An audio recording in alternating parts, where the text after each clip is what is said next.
What is going on? What is going on? Welcome to the Cleveland Terry Show.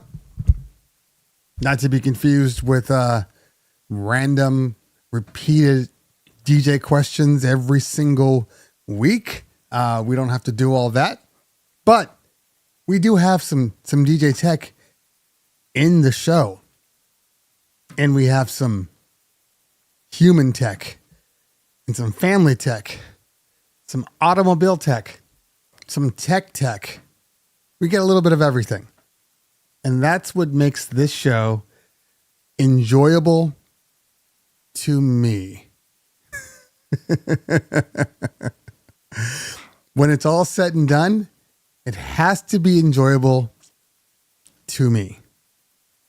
That's it. Simple stuff.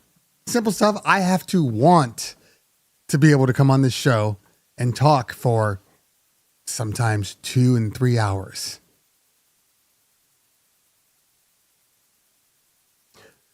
I guess it always goes back to that kind of saying, you know, what's good for you may not be good for the other person. What you enjoy may not be what I enjoy.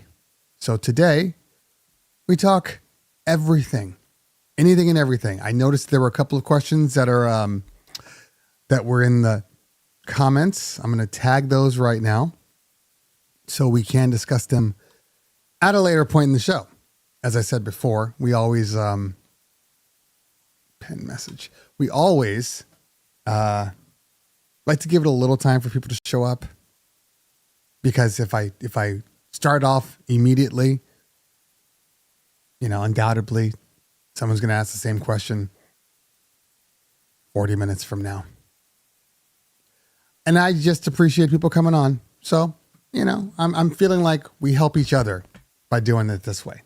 Help me help you. Let me check my volumes, make sure we're not blowing out your ears. Still can't explain why my volume went ham that a couple of weeks ago. Nothing has changed. I just have some gremlins in the road.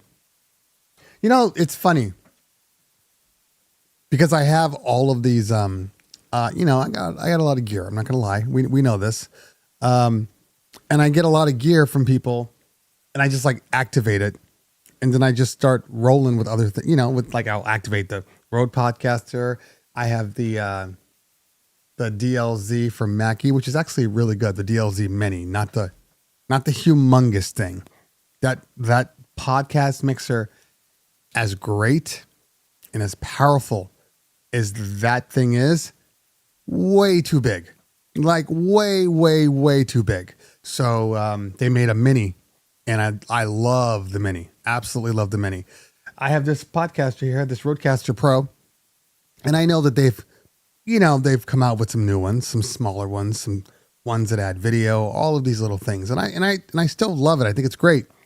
But I do think that like there's a point of diminishing returns for a lot of people when they invest in, you know, podcast stuff, cameras, all of these things, when people start to realize that like, how much better is this new one? How many things did you add on to this new one to really get me to buy it? And this Rodecaster has been great, but I barely scratched the surface on some of the things that it can do. It's literally just a mic booster for my SM7B. Nate Acosta in the building. What's going on, fam? Good to see you. Good to see you. So, you know, I mean, maybe we should talk a little bit about gear. You know, we should talk about, oh, this is going to sound real old manish. It's going to sound real old manish. But, you know, there comes a point, and I know this is contradictory to the show. Okay? It is. I know this. I can call it out. Especially for, you know, what I do as a hobby. This is a hobby. It's not a profession. Okay? This YouTube stuff. Absolutely a hobby. But it gets to a point where you're like, do you really need that? Even I'm going, do you really need that? Like, what's wrong with what you got? What's wrong with the gear you already have? When we're younger, I think we all kind of throw this comment back in people's faces. Like, well, have you mastered the gear you already have? Mastered? What kind of trash is that? Of course I haven't mastered anything. I'm too busy getting new gear. Can't master and get new gear at the same time. How's that work?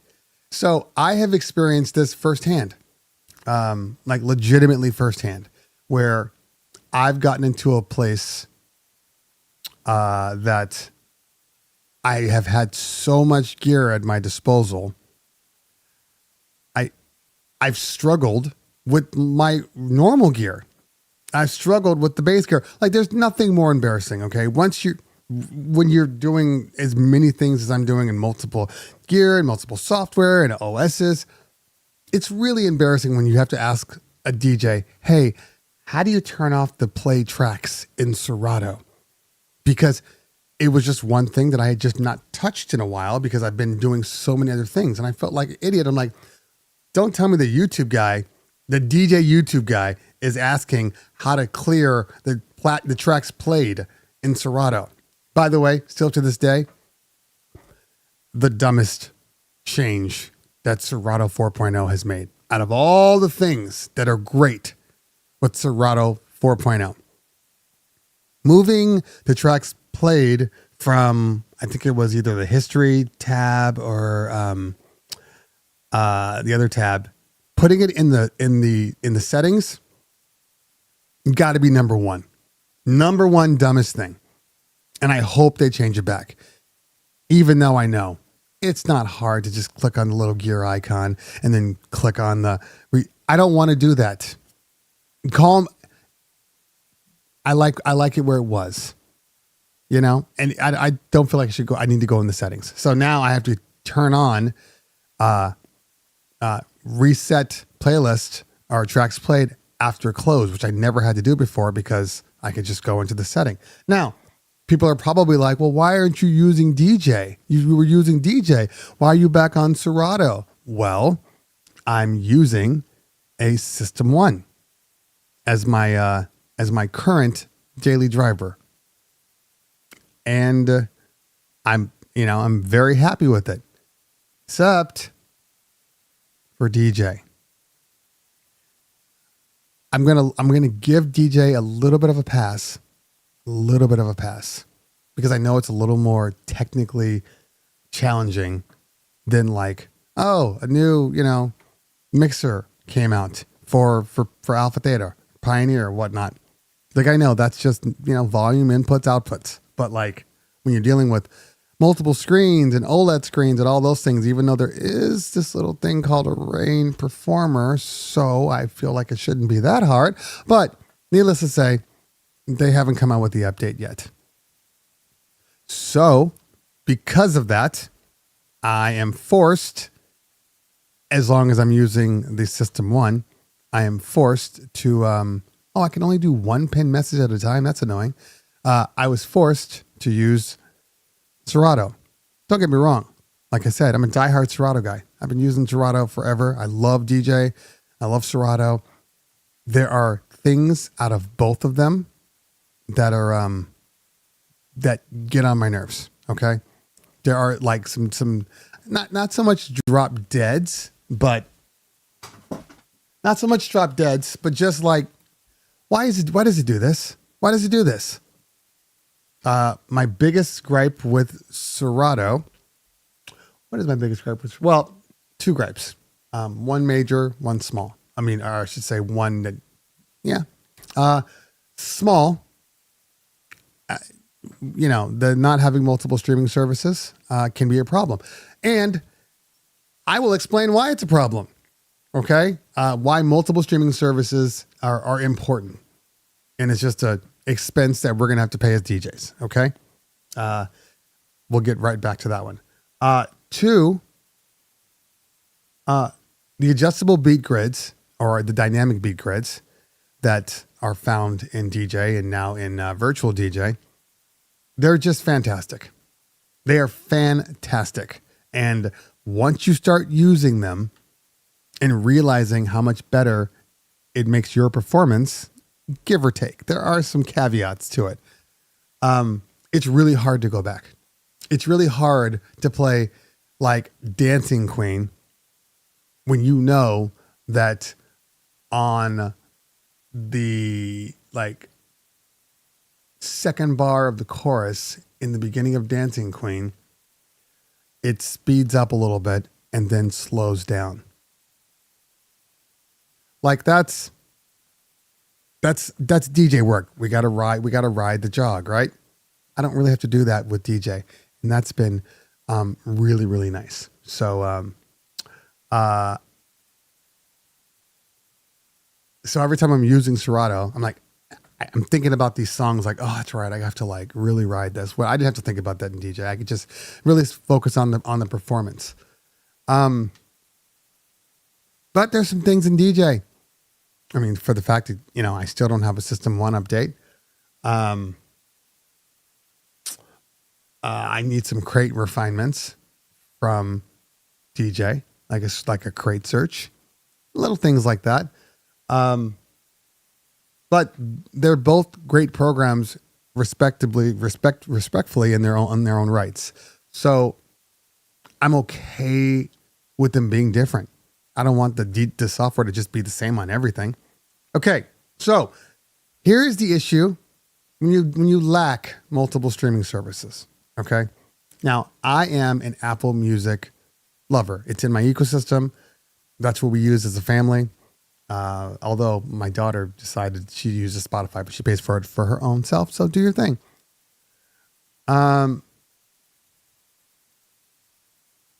So I was doing an event and somebody had asked for a song, as they normally do, which isn't the problem. I go into Apple Music, into my streaming services. Okay. I go to pull the song. Now, I know it's not a clean version, but Apple always has a radio version, which is why I've always loved Apple Music and the fact that I use it, it's easier to just kind of, plan for it. But lately, over the last 2 events that I have done, it has been really hard finding clean versions. Like really hard to find clean versions. And I know they're there. They're just, for whatever reason, a lot of the newer songs, they only have explicit tracks. So first I was like, okay, maybe every so often an artist just won't release a clean version. Maybe it goes against their artistic whatever. So I go, because I have multiple services. We have a company Tidal account, a company Spotify account, and then I have my own personal Apple Music account. So I go into Tidal because fuck Spotify. I go into Tidal and the clean versions of the 4 songs that I was looking for were all on Tidal. So I don't know where the disconnect is happening with Apple at the moment, but it's really annoying. Okay. I would not have been able to play that song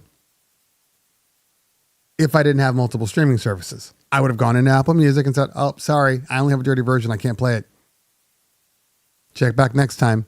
But having that secondary service really saved the day. Now, did I need to play the song? Absolutely not. It wasn't on the list. It wasn't important, but I just made a prospective client or just a guest happy. So I'm good with that. That's exactly what streaming services, for me specifically, are for. They're for those one-offs. They're for those songs that you've never really played normally on a party or at any point. And why fill up your hard drive with useless music that you're never going to play? There's a lot of DJ hoarders in the world, like a lot. And I'm not a hoarder. At this stage in my life, I don't even like to see stuff around my house. Like I've been legitimately either giving away, like taking to like Goodwill, or throwing away stuff that has just been sitting in my house. Like I'm going to be the guy, right? Here we go. because I'm sure this has entered all of your heads. But what if one day I need that, RCA to ADAT adapter? What if one day I need that Firewire 400 plug that I've been keeping for the past 16 years? Because what if somebody brings me a computer and it has a fire? Well, first off, if it does, how are you going to play it anyway? How are you going to play it anyway? You're still going to need an adapter for that Firewire plug. So just holding on to that plug doesn't really help you. So I've just been getting rid of a lot of stuff that, like, the what ifs. I can't what if anymore. I can't. I can only speak for myself, but I'm far more productive when I have a clear path in front of me. And that doesn't mean just like, mentally. I'm talking physically, like looking around, seeing all the things, doing all the stuff. You get what I'm saying? Like, I need to have a clean area, like a clean desk. Just sitting down, I feel more creative with a clean desk. Cluttered desks are annoying as hell, especially, like say I go to make some music or cut some edits or whatnot, and I go to sit down and I'm like, okay, let's move this over here, move this over here. This is annoying. Let me just stack all of this on top of this. Okay, I'll put this on the floor. I'm turning my seat around. I'm kicking the stuff on the floor. You get what I'm saying, right? Like, I need to have a very, very clean setup. And I realized over the past few months, especially since I've been, exercising and trying to take care of things and clean up the life.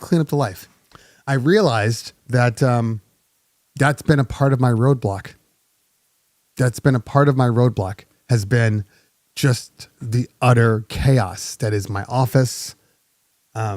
That is like my clothing closet. You know what I mean? Like, we get to a point where we just keep accumulating stuff, and then that stuff gets on hangers and goes in the closet or goes in the drawer. Mojack's in the building. What's going on, fam? And what happens is all those things that you used to be able to see, they're piled up. They're at the bottom of the box. They're in the back of your closet. A lot of things you don't even use because they're just in there. So I've literally been giving, I gave like 4 bags of clothing away to Goodwill. I'm over it. I don't want to go minimalistic. I'm not minimalism, although I'd prefer it. My wife's more of the pack rat. Okay. Like women, and I'm generalizing. So if there are any women on here, don't go there. Okay. Mojax, that's hilarious. My wife holds on to, that's why I won't pen, because I'm in the wrong thing. That's why I won't pen. Now I can pen. Okay. My wife won't throw away anything. The kids made a crappy turtle that probably resembles a penis in kindergarten. And she's like, I can't throw these away. Let's get a box. Let's get a big box, and we'll put all the old stuff in the box, and then we can put up in the attic. And then that way what? Later on, we can go, why is our attic full? And let's throw this crap away. Let's see. You get what I'm saying? Like, I'm just over it. Look, I don't know if anybody's ever had to, see an older person, grandpa, uncles, whatever, see them pass away, and you have to go and clear out the storage bin or the garage or, whatever, the bedroom. Do you know how frustrating that is? Do you know how bad as a family member, you feel having to go through all this stuff. I'm over it. You can keep a couple of things. I'm not telling you to throw away everything that your child makes, but you don't need to keep everything. You don't need to keep everything. Let them clean it up for you. I'm look, everybody's got their thing, Gall. And I'm like, if you want to be that person, that's fine. In my life, getting to my age, I'm like, no, I'm done. And I don't want my family to have to go through all my shit. If I die, I want them to be able to walk in and go, oh, that's some cool stuff. I'll take this. I'll take that. I can sell this. I can do that. Not just like, oh, you think dad would have wanted this B Topper mini 7x40 RGB manual? You think he would want that? Or do you think somebody would want this mobile mix quick start guide? Like, why is this even up here? Do you see what I'm saying? Like, that's the kind of thing that I'm talking about. Light blocks, quick start guide. This is all on my desk right now. APC mini document. Insta360 framing selfie stick. How to? It's a Bluetooth selfie stick. Why do I need this? You get what I'm saying? And I used to be that person too that would keep every single iPhone box, like every box. Well, what if I have to sell it? What if nobody cares. Nobody cares. I threw away all those. I had 12 to 15 years worth of Apple boxes. It was like, hey, look at me. I'm a baller. I'm a baller, right?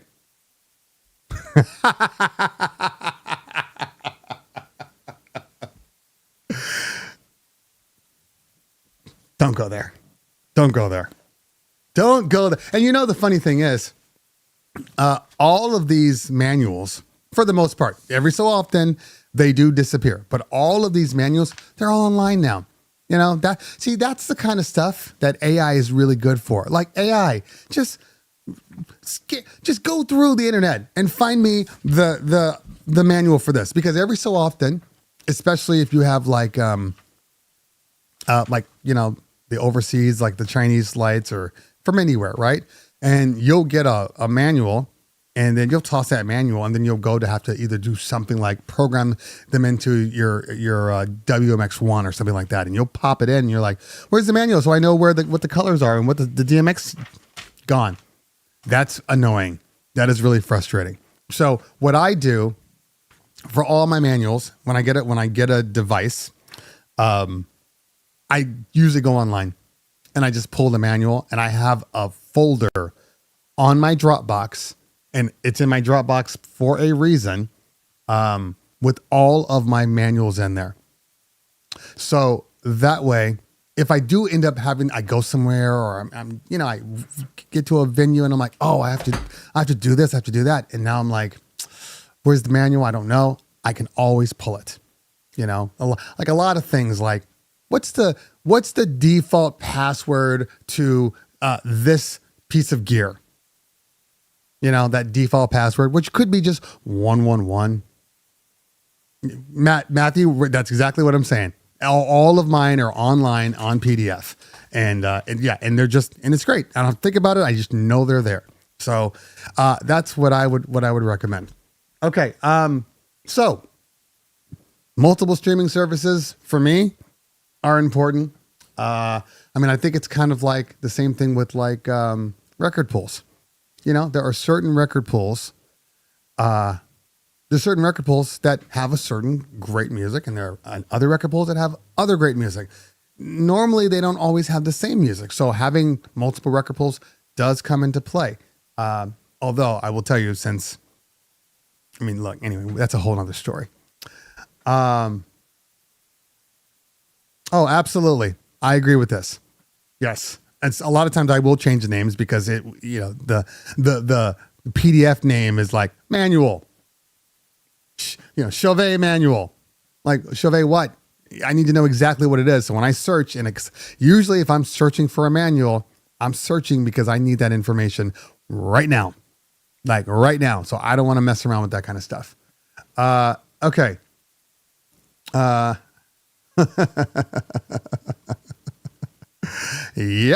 Yep.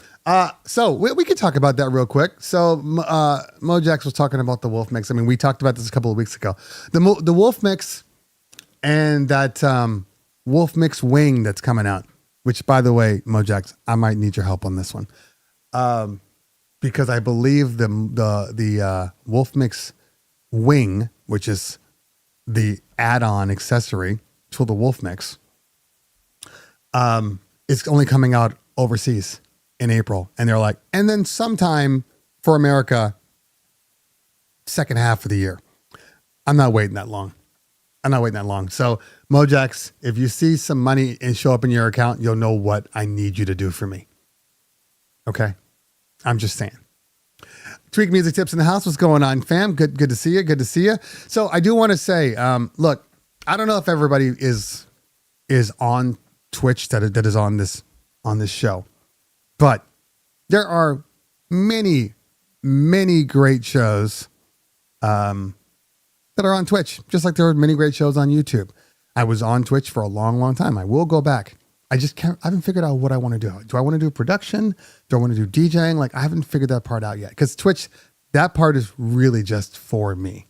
Like, for me. I don't really care that, like, I have 5 viewers. I don't care about that. It's really for me.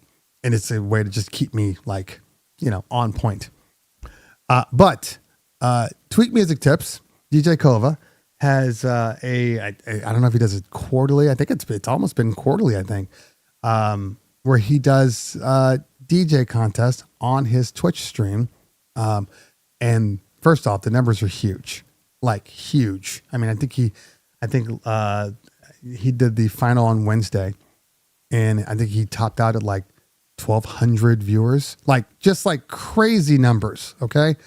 But that's not just it, which I'm really proud of him for that. Like, congratulations, man. Keep that up. But just what he has done for the DJ culture. I mean, he found a lane that works for him. Like almost to the point where I'm like, I would love to do it, but I would feel like I would just be jacking his stuff. So I'll just enjoy from afar.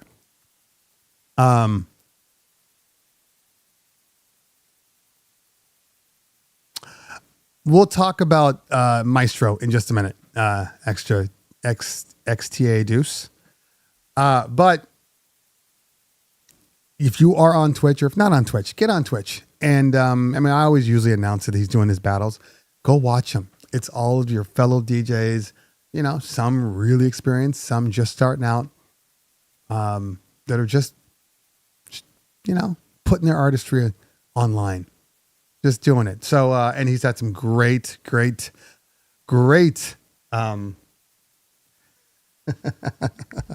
Never mind. I'll just say I was on there. Let's just say that. Anyway. Okay. Maestro. Let's talk about Maestro real quick. Okay. And, because I think I will do a video on it. Because I think it's important that people understand the differences between the DMX controllers. Okay. So I guess we're talking about like the top 3. Sound switch, which is I think on my floor. I have them all. You guys don't need to see any physical examples, do you? If you do, put it in the chat, but I'm just going to talk about it. So we have sound switch / engine lighting, the WMX, and Maestro. Like those are like the 3, that is not like a command ILS, okay, which is really fixated and focused on the Chauvet products only. Same thing with Ape Labs, even though I know Ape Labs has added some stuff on there which allows you to run some things, but not the same. Not the same. So OG, technically the OG would be sound switch, okay? Sound switch started out as a Kickstarter. This was their original, made in New Zealand, sound switch box. Had a USB A, a USB B, I should say, and 3-pin XLR. Okay, that's it. Then you would plug this in. You would go into their software, which was on the computer. only on the computer. And you would set everything up. SoundSwitch was designed for DJs. They had DJs in mind when they created it. What do I mean by that? I mean, no, Mojax, absolutely not. I mean, it has protocols in it that will take your songs, and then you can essentially program your songs to have a very specific light show. So every song will have its own light show. All I Do Is Win is a perfect example. You know, the song's coming on, you know, DJ Khaled, your lights are blinking, you know, All I Do Is Win. It's going. Put those hands up. All of a sudden, bam, everything's white. It's shining bright. And then they stay there. Maybe it's strobes. Like, so you can just build that in. It's always the same. You don't have to think about it. Okay. So, user-friendly, technically, sort of. All right. The problem with SoundSwitch and in the beginning was it definitely required you to program all that stuff in advance. They had some auto loops, but they didn't have a lot. And even with their, once you programmed it, if you needed to make changes, you couldn't just do it like on the fly. You would have to go into like programming mode and then change the stuff and then reopen it. It wasn't like too complicated, but it was still a thing. Okay. I mean, technically, Mojax, you can go back because in my mind, the first one was probably Lightrider, which amazingly enough, I'll get to that too. Lightrider was the first. Lightrider was easy. It was just an iPad software.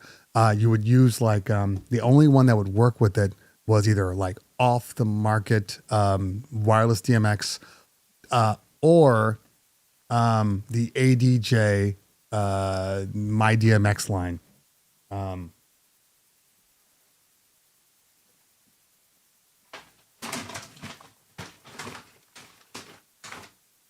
I thought I had it in here. I thought I had it in here, but it looked a lot like kind of like this. Okay, just the box. This is the Chauvet kind of version.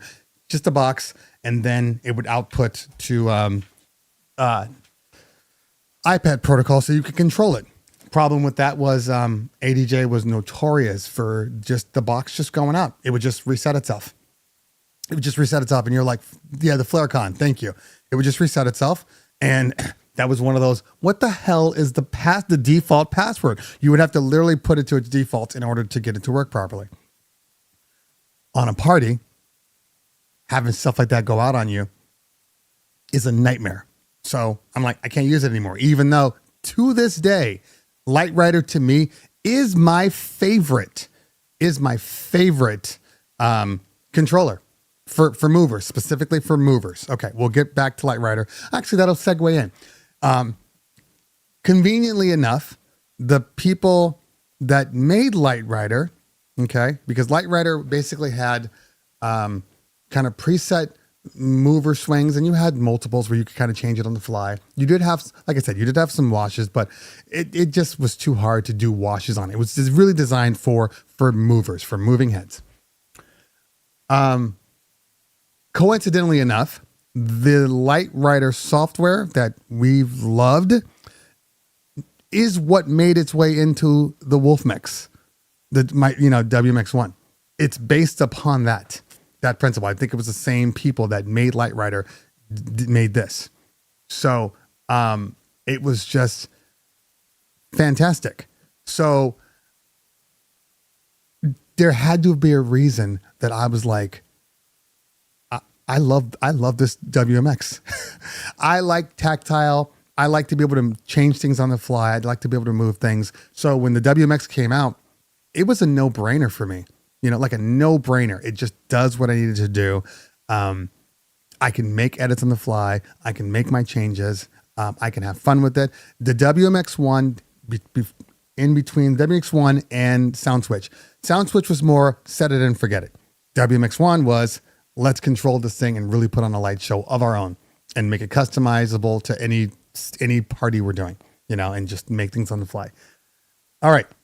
The WMX1 is super powerful, and it's not beholden to a software. meaning I don't have to have it running in my on my computer. And I always had slight issues with SoundSwitch running on my computer while I was DJing with Serato. Like it would just be glitchy for me. Like Serato would end up being glitchy because Lightrider was on. Or not Lightrider, I'm sorry, SoundSwitch. I'd turn off SoundSwitch, Serato would be fine. So there was definitely something happening there that was causing a problem. Then in the WMX1 has kind of been the go-to. Yeah, I mean, I know we have the Chauvet Express and all the light shows, but I'm not talking about that. Okay, then fast forward. All the DJs were seeing ads on Instagram, all of them. You know, this new AI product. You don't have to do anything. It just DJs. It just does your light show. You just turn it on, right? And so I got one, and I still to this day haven't really pushed it hard. I had some bad experiences early on, you know, specifically because they were doing the same thing that Lightrider was doing. It required Maestro is basically a Wi-Fi box. Okay, so you can literally connect to essentially a browser, you know, from like your iPad, from a computer, and then you can program all your stuff, and then it runs it from there. You still have real time changes that you can do on it, but it requires an iPad or some sort of computer that you can access the stuff. It had some issues early on with connectivity. I know that they have been continuously adding on, doing updates, and it's becoming a fantastic. Yeah, your phone too. Anything that they can go into a browser, essentially. The problem. Well, this is my problem. Most people that use Maestro, it's because they don't want to think about doing their own light show. Once they set up the fixtures and then they set up the hierarchy for those fixtures, you know, typically like 1, 2, and 3. It's like, you know, these are my primaries. These are my secondaries. These are my, there's a word. It's like tertiary or thirst. Anyway, I don't know the word. When I saw the word in Maestro, I was like, is that even a word? Is that a real word? Is that a thing? But so then they have that one too, the third one. And then after you set your hierarchy, it just does what it does. You don't have to do anything. Like literally, it'll just run itself. It's got its own basically auto scripts that it'll just do. And thank you, Mojax. This is the word. It just feels weird to me. And I have a firm grasp on the English language. That word doesn't look like a real word. Airstream DMX Bridge. Thank you, DJ Red. That's what I was talking about. The Airstream DMX Bridge. The Airstream Bridge, I'm sorry, I just got to say it, is a piece of shit. Okay? I would never recommend the Airstream DMX Bridge to any person. Now, if you can get it to work, good for you. Enjoy it. I've had way too many failure points on that particular device. And it's not just me. It's literally every single person that owns the DMX Bridge all said the same thing. All of them. Why does it just arbitrarily just go out and reset itself? So, you know, that's the thing. Okay. So Maestro, set it and forget it again, just like SoundSwitch. But it's supposed to be more designed to take your inputs and to take, you know, the audio levels and all that stuff and really provide a nice, you know, visual program. I've seen what it can do. Like a lot of bands use it because they're just like, I just plug it in and sound activate it. It just runs, you know? So I get it. I understand the allure to Maestro. I do. The only issue is for people just like me. Okay. Just like me, I can only speak about myself. The amount of lighting and programming and the stuff I'd have to do on a weekly basis, it would drive me crazy. Okay. But if you're one of those people, the people that enjoy Maestro, to me, are the same people that are going to enjoy Ape Labs or are going to enjoy, you know, the Chauvet DJ ILS. It's the same thing. The only difference between Chauvet and Ape Labs is Maestro is an open platform. So you decide what fixtures are in there, and it's going to operate just like ILS. And there's nothing wrong with ILS. I like ILS. We have 2 trusses that are all ILS based lighting. Nothing wrong with it whatsoever. Well, there is one thing wrong with it. The fact that they won't put the USB wireless dongles into the fixture. That's a problem for me. Why in the world? It's tertiary. That's the word. That's how you pronounce it, right? It's tertiary. I think that's it. I think he hit it. So, yeah, the wireless dongles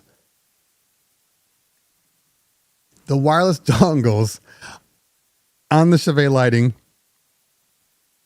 I think can like bankrupt most DJs. Because legitimately, I gotta spend $800, $1,000 on a fixture. Then I gotta spend another, 50 to 100 on some USB sticks that they could have just built in. Like, I don't personally understand why Chauvet at this point, Chauvet DJ specifically, doesn't build all of the wireless protocols. And if it's an ILS device, it needs to be wireless built in.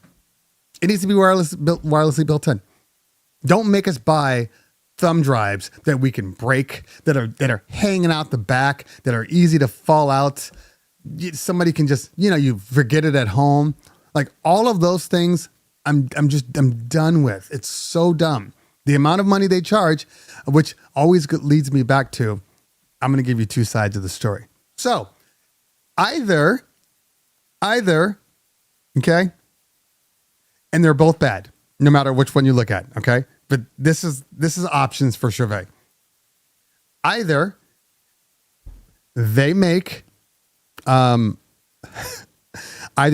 fixture and they say, hey, you know what would be a really easy way to make more money?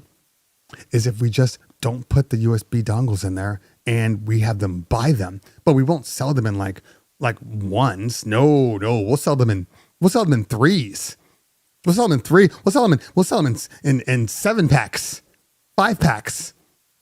But I have 4. But I have 6 fixtures. I guess you're gonna have to buy a 5-pack and a 3-pack then. Like, I know Keith just said I love those Chauvet Wi-Fi DMX sticks. I'm gonna grab them because I think they are sitting right around the table.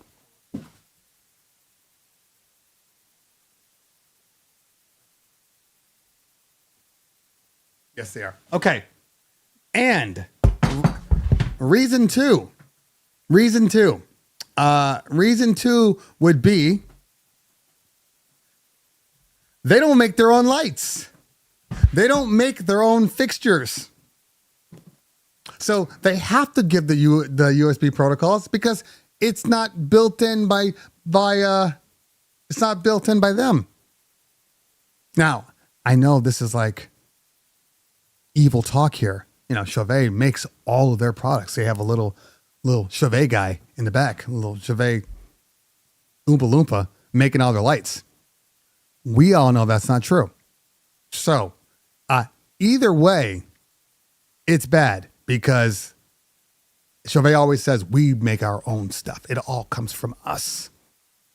Don't compare us to everybody else. It's all us. Okay, so then you're telling me then you're greedy. That's what you're telling me then. So, I don't love that. What I do love. No, I'm not pulling out a gun, guys. What I do love are these guys. These are the Chauvet wireless DMX dongles. XLR. Easy to see. Color settings. Dedicated on and off switch right on the top. Your mode button right here. These, to this day, and I've tried Donner. I've tried, the Ape Labs ones. I've tried them all. These to this day are the single best wireless DMX devices I've ever used. Now, I say I've ever used because I haven't used everything, but I keep coming back to these no matter what. Legitimately the best. Now, they're annoying because, like, as I said before, they don't sell the fixtures. They don't sell them properly. They'll sell you like 3. They'll sell you 1. They'll sell you 3. They'll sell you, they have a 5-pack, but no even numbers. In what world do lighting techs, DJs have 1 fixture? In what world does that make sense? You're going to have 2 movers, 1 on each side. You're going to have one large mover in the middle. That's weird. So if I can sell anything from Chauvet, because you know that Chauvet and I have a very friendly, cordial is the word, relationship. Okay. They have to deal with me, but they don't like me because I don't think it's all that good. So in this box, just in case you were wondering, I know you're like, what's in the box besides that? You got guns? Do I have a 2 up here? Okay, hold on. All right, in my box, pause. Okay. There we go.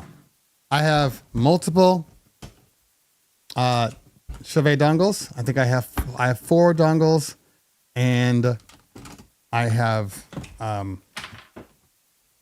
explain this in a minute.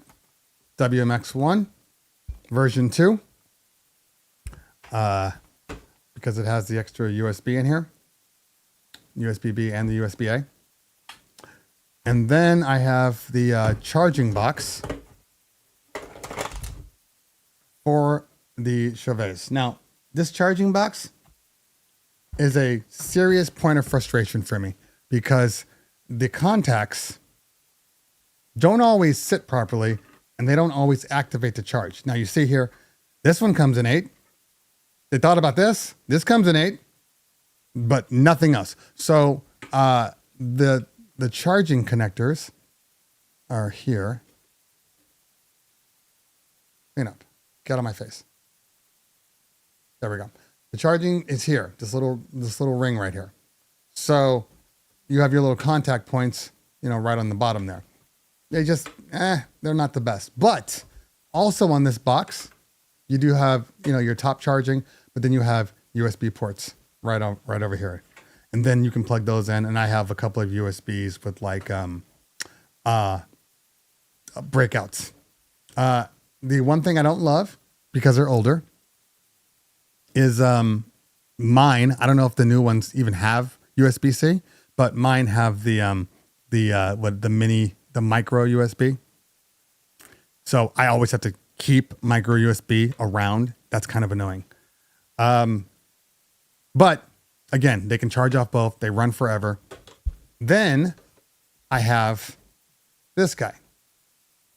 This is a MagSafe portable adapter, portable charger. Okay. Why would you have that?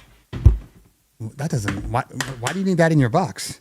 Well, because the WMX1 is bus powered. Okay. It takes very little power to run. So I purchased this small little cable right here. Okay. USB-B to USB-A. Okay. Pop this in here like so. Take my charger, plug it in. Comes on. Now, that's not why this is cool. Everybody's like, yeah, we can all do that. Okay. The MagSafe, keyword mag, has a magnet in it. The bottom of this device is metal. I take this and then I attach it like so. Okay. Then I take my Chauvet wireless DMX. I pop it in the top. I can run this thing from anywhere in the venue. And I have before. Like when I get bored of being back there, I'll just literally just pick it up, go to like a table or a couch on the side, and then I'll just run it. Okay. The battery, like even right now, I'm at 18%. I got to charge it before this weekend, but this is it's not a super large battery. I can run it off of this, I don't know, 3 times without charging it because it just sips power. And then one of the reasons why I like this over, just kind of plugging it into like a plug or plugging it into your computer is if you do want to like go look at what you're doing around the edge or make sure, you're programming your follow spots or all that stuff. It's easier to do when you're just sitting there looking at the lights instead of being behind the lights. Okay. It's great. I still have the wrap on it, even though I've used it forever. I don't like taking off the wrap. I don't know why. I keep the wrap on. Anyway, yeah, this is one of my favorites. Okay. And by the way, WMX1, one big pro tip, save everything. Okay. Like I'll give you an example. So let's say, you're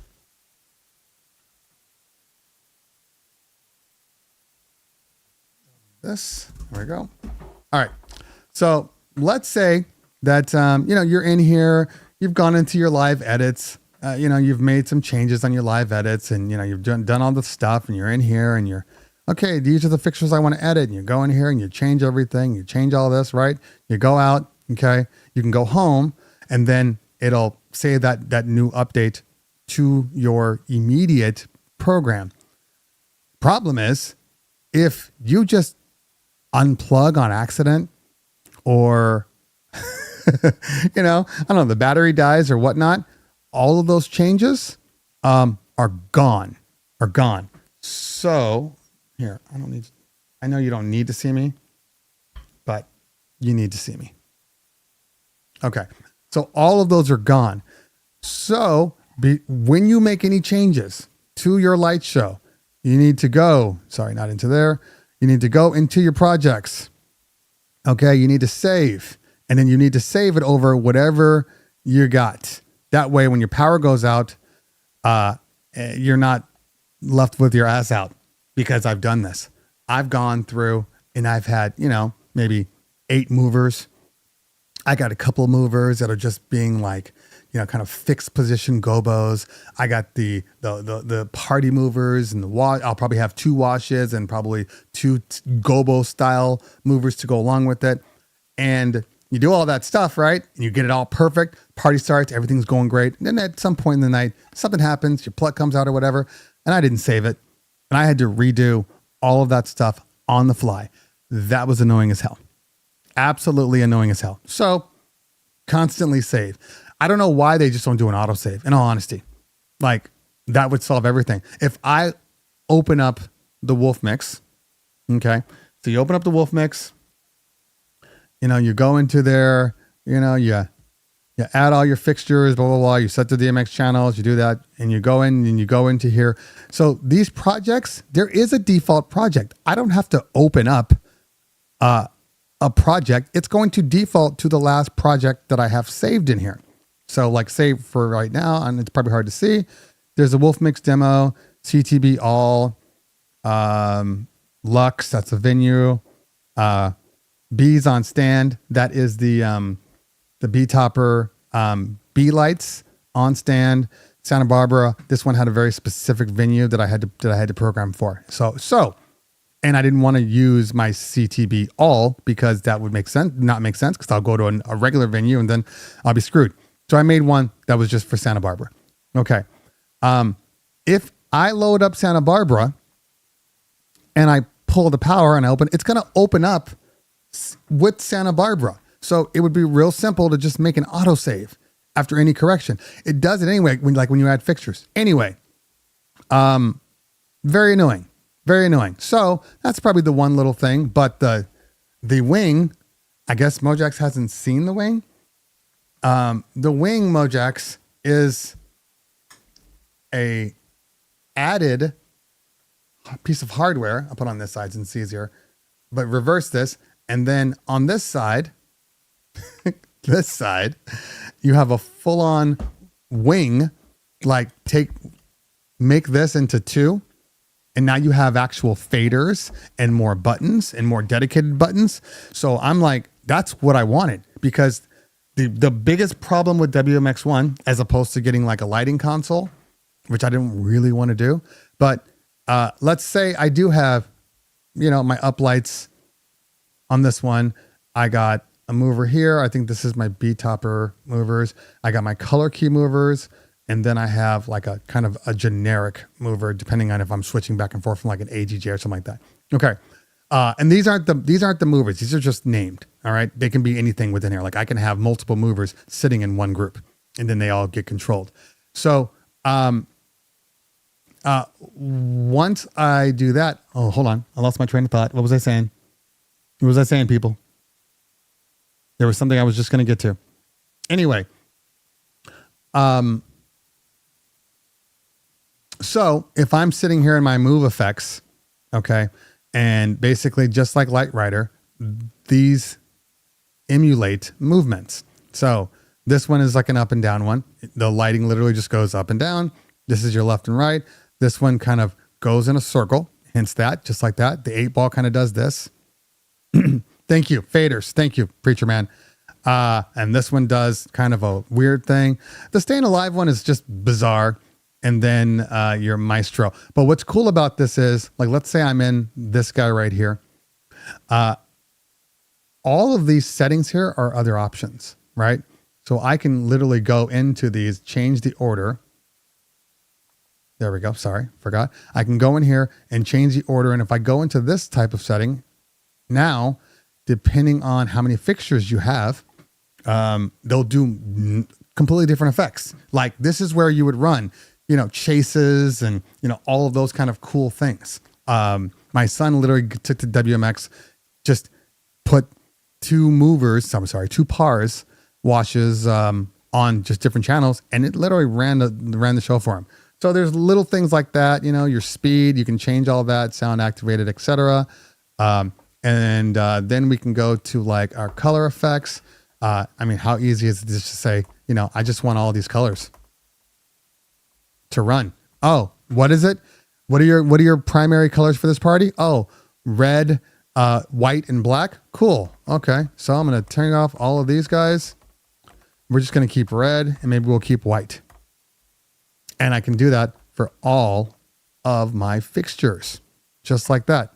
The beam is also cool. The beam is how your lights fade or how they're changing, and you can get some really cool effects out of there. Then you have your overrides, your position overrides, your gobos. You can literally select them on the fly. What's cool about this, if they're programmed correctly, the gobos that are actually in your gobo will actually be represented here. Okay, will be represented there. And then your live edits, where you really need to get customizable. One little trick for live edits, I know I've told this before, but one little trick for live edits, don't try to make your live edits do the basic things that the WMX is going to do for you. Okay, so unless you are running like some sort of like uber custom color profile, you don't need to use a live edit for that. Just literally go into your colors and then just set the colors to what you want. You want your live edits to reflect like either movements or actions or something like that.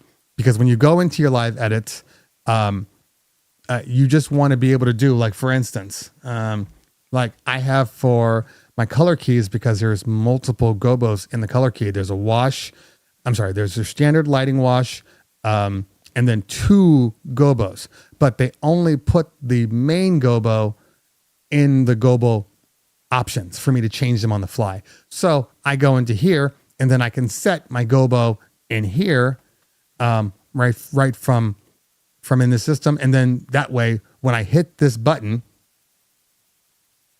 it's only activating the gobo part of it, So don't try to do too much in your live edits, because then you'll get lost. Oh, I'm sorry, I should have shown you. So you can see right here, like my color key gobo, I have 4 movers. Okay. And these dots represent what has been changed in said movers. Okay. So mover spot, mover spot, mover spot, mover spot. And so I have 4 of them and they're all been changed. Here's the thing though. I don't necessarily want to go into each one of these movers. I mean, yes, I can select them all. Okay. Like so. Okay. Go into the edit and then make the changes I need to make. But now I'm stuck there. And the reason why I tell you this is because if one of your movers wasn't programmed correctly, okay, let's say you did colors, you did all the stuff, you made a perfect preset, but one of your movers is off. You know how hard it is to find out what mover that is? Or do you know how easy it would have been to just select the color override for it? I have color overrides. I use color overrides for downtime.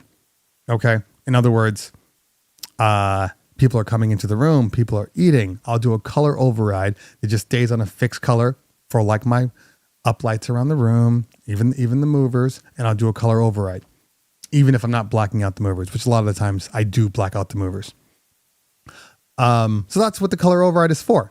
The same thing with the positions. The positions, usually speaking, I have a color override and then I'll have a position set up for honor dance or right on the floor where it just sits there. And then maybe I'll have a little bit of movement like with my B toppers. So a lot of different options, a lot of options. But back to what I was saying, the problem is, so I have 4 movers here, okay? Or 4 fixtures. Now you can pop over to the next pad, but it's annoying. Or let's say I'm in my movers and I'm working on movement and I'm really messing with the movement stuff, right? But I also want to change the light color.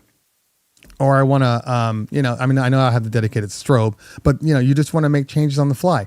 Well, you can't really do it as quickly. If I wanted to go into beam, maybe I want to do some movement and some color effects, or some movement and some beam effects, or some movement and position effects. It's a lot. It's a great series of taps, okay, to get to all the things you need. So, or faders. What if I just need to drop down the lighting that's on the dance floor that's a little too bright, or it's hitting a table or whatnot, and I'm in the middle of dancing? Well, with the fader, I can just go over and pull that one little fader down. On this one, I got to go back to home. I got to go to the dimmers. If it's not on the same pad, now I'm doing all of this and changing everything. The faders are very, very important. Or if you're doing like fixed things, I want to use the top faders. So essentially, Mojax, it looks like this. Essentially, except less buttons. I think they have, I think they might have either 2 or 3 rows of buttons up top, and then the rest are just faders like so. So it's this, which I'm completely fine with. That's what I've wanted. I want to be able to click on my presets up here, right? All the things I need. I have a LED dance floor, and yes, you can do all of the things typically on the top of the WMX, but the cool effects on the floor are only done through presets, because it's you have to scroll to that specific DMX channel and the DMX number. Okay. So you can't really do that on the top of the WMX1. Now I can go in there and just say, hey, go color effects, beam effects, and here's all the colors I want you to use. And it can do that. But if you want to do things like sparkles or fades from one side to the next, you're absolutely going to need to do presets for that. So anyway, that's why I love the WMX, because of it's just, there's so many options for it, and you can customize it to how you want to do it. Like I could literally program this guy in, or like the APC. I could do that. I don't want to do that. I don't want to MIDI map anything. I'm getting to that point where I'm getting lazy with MIDI mapping. Okay, so I'm a big fan of the WMX1, W1. Sorry, big fan, big fan. But I can see the value in all of them. Depending on what level you're doing. I know a lot of people aren't doing production like I'm doing production. So for those people, Sound Switch, Maestro are all great. And I know people are saying, well, no, you can do all that in Sound Switch. Here's my only issue with Sound Switch. And it's a simple one. Where is that Sound Switch at? I know I took it out because I was going to test it on the System 1, and I don't remember where I put it. But my issue with the sound switch controller in its current form, they really needed a screen on there. They really needed a screen because it's really hard when you're doing a party. It's dark in the room to change things on the fly. So many times I'm like, is this the button I press? Like all times. So that's the biggest part that I can't stand about sound switch. Like that's why when the System 1 came out and every ad that they were posting was like, and you can use it with sound switch, and sound switch was like chilling on the side, the box. And I'm like, why do you need that when you have engine lighting in the System 1? Like, to me, that seems like it's unnecessary.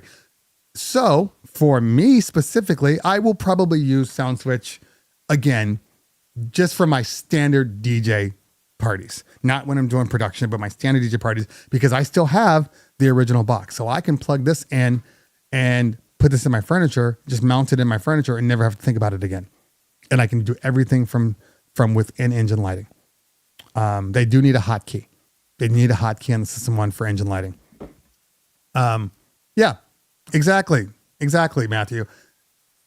I appreciate the box. I do. The Control 1. It's not for me. It's not for me. Okay, so somebody had mentioned Apple Neo. Your thoughts? Well, I have a lot of thoughts. I do.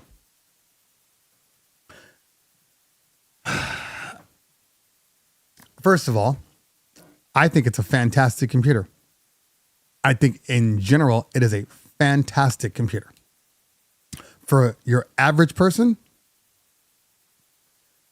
it's kind of a no-brainer. Like, okay, it's even to a point now. My wife saw the commercial. She doesn't even use computers. She's an iPad person, right? And she's like, I want one of those. It's only $500. I want one of those. We have kids in college. That's why it's only $500. And at first I was like, you don't need one. Like, you have your iPad. You have an iPad Pro with the keyboard. Like, what else do you need? It's essentially the same. She's like, I don't know. I just love it, blah, blah, blah. Anyway, I'm probably going to buy one for her. I'm going to buy one for her. I'm going to buy one for my daughter for school so she can get off that stupid Chromebook. It's a great device.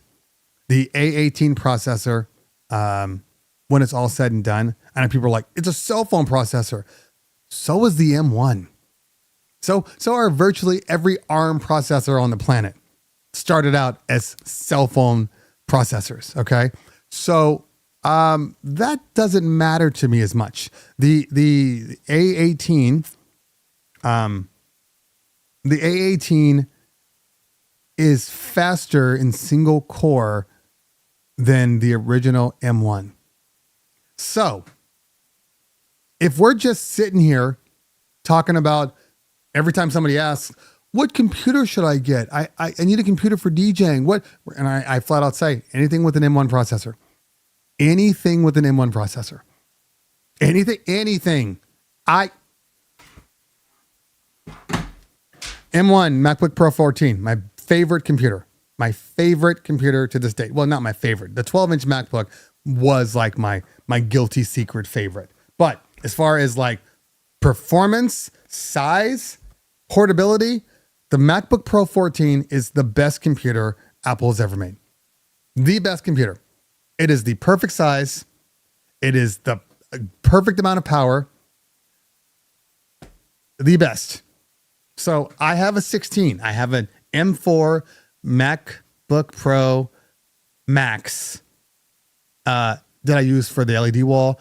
That's my main computer at my desk. If I'm sitting there, you know, if I'm doing Final Cut edits or something like that, that's my main computer. Do I need that for Final Cut edits? No, I can use this. Now, move back to Neo. Look, there's no lie. There are going to be some things that are gonna struggle a little bit with just because of the amount of RAM. Okay. 8 gigs of RAM is great for everyday tasks. Okay. Great for word processing and, watching movies and going online, doing some easy app stuff, design. Like, it's going to be perfect for that. All right.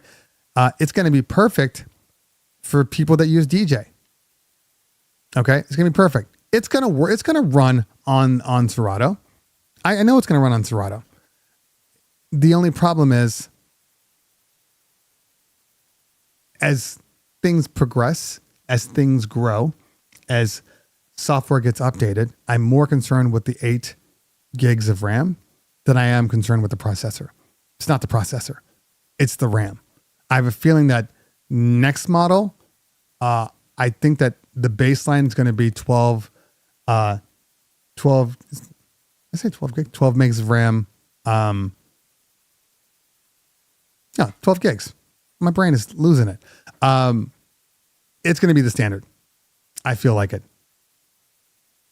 So G Kenny in the house says, make sure, I would love a MacBook Pro Mini 11-inch with a super fast processor. Yeah, it's not going to happen. It's just not going to happen. I think they realize that size matters, and there's only so much you can do. Like the MacBook Pro, the iPad Pro is fantastic.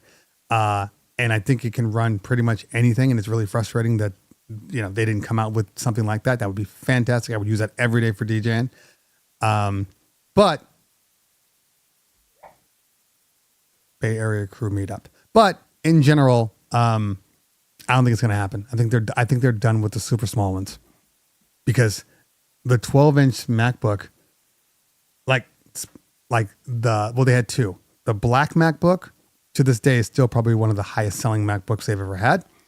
I'm not sure why they don't come out with it. I mean, I know why. The polycarbonate or whatever they were using didn't do well over time. But the 12-inch MacBook, that was my favorite computer. That 12-inch MacBook was my favorite. I loved that computer. Okay, so here are the issues with the Neo.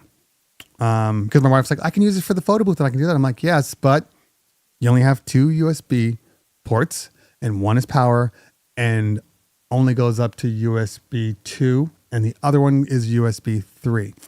So you'd have to put a dongle on one side, which I know a lot of people are, you guys are all about dongle life and I just don't want to.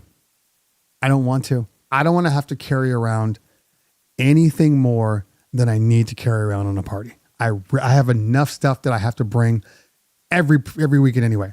This is the reason why the Serato Slab, which I love for production, love it. I would never use it for DJing. That's just one more thing that I have to have up, that I have to have on a stand, that's got to be plugged in somewhere. And I'm like, I don't want to do that. I don't want to do that. So the Neo, it's going to be dongle life. Processor, it's fine. Memory, let's see. Keith said it'll do stems, but you're correct. The RAM will be an issue as software gets more complex. Absolutely. The more they come out with better versions of stems, the more they add more stuff on, that's going to be the bottleneck. So I think once it goes to 12, you're going to be fine. But everybody today, and then the other thing, it's going to be fanless. Okay. It's going to be fanless. I feel like the A18 for some of these systems are going to force that processor to run hot because they weren't designed to run that hot. There's a reason that I don't really prefer to use my iPad while DJing, because I have run into the dreaded, your iPad's getting too hot. I've run into it before and it really wasn't even that hot. So I'm like, yeah, that's because the lack of fan. Like, I don't even really recommend, which a lot of people do it, MacBook Airs. I don't personally recommend to DJs any computer without a fan. I'm not saying that it won't work. Just in my opinion, I'm not going to give you something that you have to be aware of protecting. Because in all honesty, if anybody's asking me what MacBook should they buy, I'm assuming you don't know much about it. You don't know that much about it. If you're asking me, because anybody can research and do the thing, but like they always ask. So I always tell them, get Mac, at least a MacBook Pro 13-inch, because it has a fan in there. That's key. That's key. The fan and the memory are going to be the biggest hurdles for it. I can see some people outside doing a party in, deep South, humidity 100%, 90 degrees out. And they're like, what's going on? My Neo. Yeah, we know. We know. Keith says, the developers need to really start optimizing their software. Yeah. So, okay, I'm going to play devil's advocate because I feel like, Keith, you're absolutely right. Optimization is key to run well. That's why all of Apple's software, if you're using Apple software, it's going to be amazing. Okay. You will be able to edit Final Cut and do GarageBand and probably some Logic stuff and all these things on there because their stuff is optimized for their stuff, their gear. Now, the problem is Serato, DJ, virtual DJ. You have to keep in mind, not only are they not making the software just for one platform, but every time they optimize, somebody's asking them for something new. Something's asking them for a new this, or, hey, this program has it. Why don't you have it? And then what happens is, they add this new thing in. Now they have to re-optimize. They add this new thing. It breaks something else. They add this new thing. It's a never-ending problem. Okay. Keith, let's be real about this. This is not why they left Adobe. This is not why people are leaving Adobe. Not at all why. People do not care about optimization. If you are an Adobe fan, you are an Adobe fan. Okay? That's just facts. Just like the same people, there are Serato fans and there are DJ fans. There are Alpha Theta fans and there are Rain fans. And you can't tell them nothing, right? Here's the thing. Adobe, people are leaving Adobe because of their business practices, not because of their software. Because they are nickel and diming everybody. You can only buy stuff on subscription now only. And every year you got to pay, every month I should say, you got to pay all of these fees. That's why people don't like Adobe. People are tired of subscriptions. That's why. Yeah. Canva. I like what Canva's doing. Here's the one thing, guys, like when it's all said and done, okay? The biggest thing with Adobe, all right? And this is known, but this is their model, all right? Their model, simple. We'll just make the best program and you won't have a choice but to use it. The one thing I will say about Photoshop is ever since they went subscription, their updates have been fantastic. Okay. They're literally updating all the time. And every addition they put in there is just pretty much chef's kiss perfect. Okay. There's no software out there. There's no software out there that, especially for Photoshop, there's a lot of no, you don't have to use Premiere. There's Final Cut. There's DaVinci Resolve. There's CapCut. I mean, there's so many options out there that nobody's really on there for that. It's Photoshop. It's After Effects. There's no software that comes close to it. No software. I have Apple Motion. It's nowhere near Apple After Effects. I got DaVinci Resolve. Even theirs nowhere near After Effects.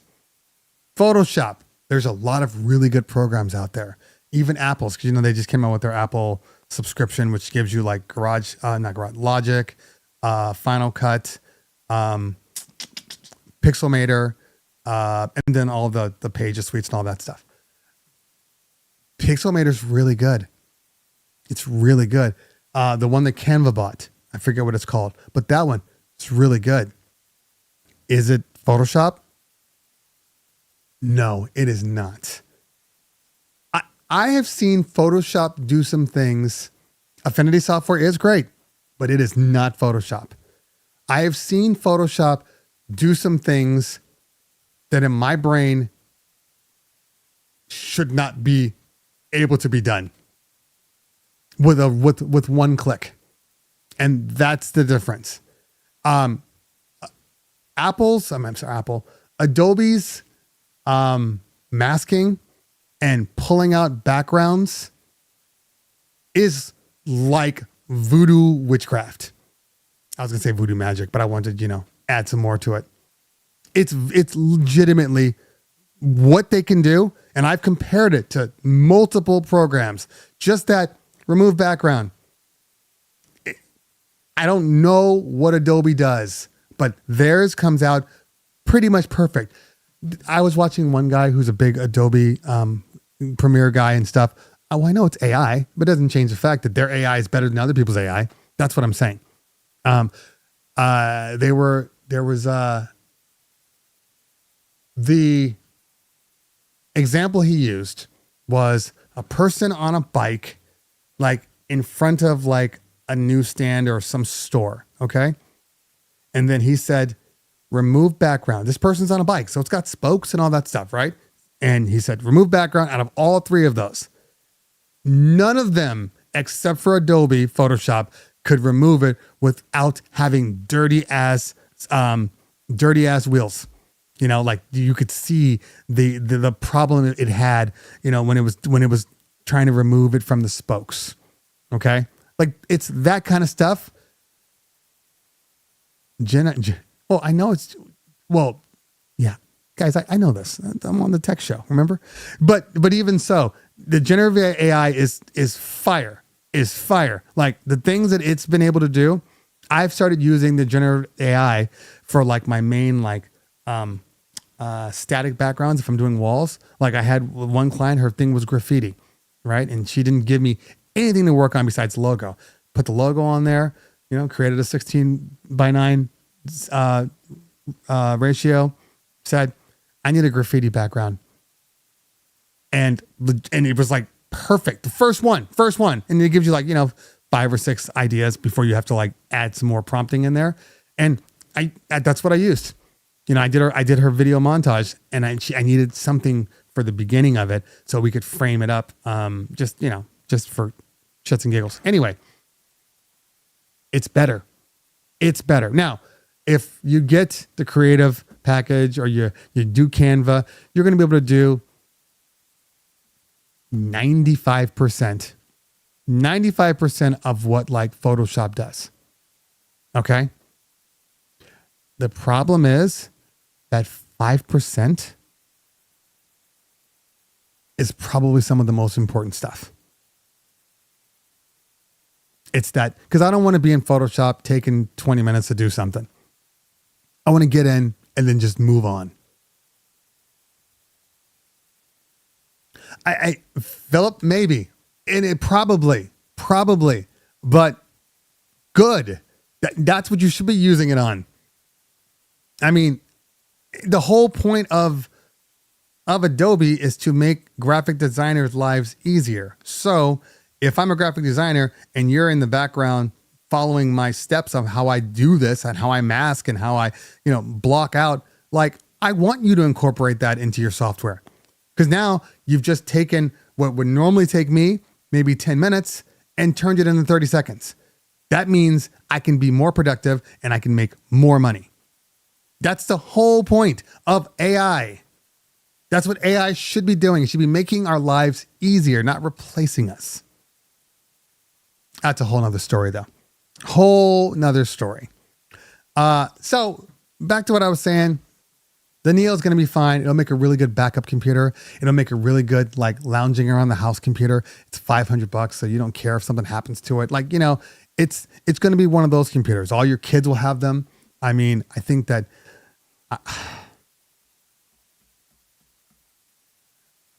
my iPad, I use every day, daily. I have the Apple keyboard on there, which was super expensive, but worth every penny. And the one thing I will say,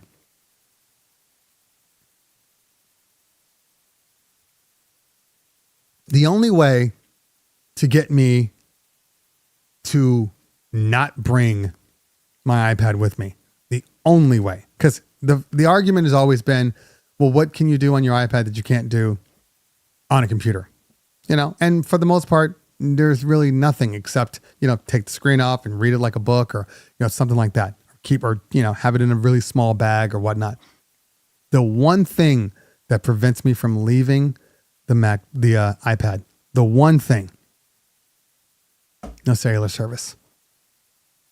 The cellular service on it alone, when I'm doing site visits and having meetings around, or I'm, driving in my car and I need to pull over real quick to get somebody's proposal out or whatnot, like that saves me so much time and so much money. Because in general, if I have my computer, now I got to open it up.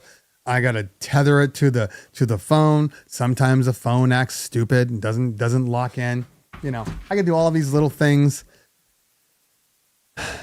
It's just much better. See, I hotspot if I'm DJing, but not when I'm running around. When I'm running around, that cellular service is a godsend. Now, if they put cellular service in this MacBook Pro 14, in general, I don't think I'd have a need for my iPad. I've been using my iPad more anyway, because not my iPad. I've been using my MacBook more anyway, because I've been producing more. I've been using like the Serato Slab, Ableton, and now I feel like I just take that in my slab with me in my backpack, and anytime I want to be, productive, I can just start working. There's no Serato Slab, which they really should come out with. They should come out with Serato Studio on the iPad. They absolutely could do it. That'd be fantastic if they could do that. Anyway, so cellular service would stop me. So hopefully at some point, it happens.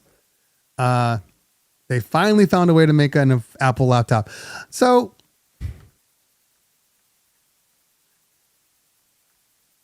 I don't know if people have been looking at the last couple of years. They've already been doing this. People just didn't really register it. And they didn't have a laptop. But like their $500 Mac Mini is considered to be one of the best computers that you can buy for the money.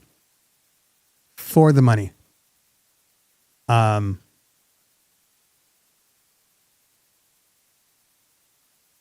laptop part, which is really smart.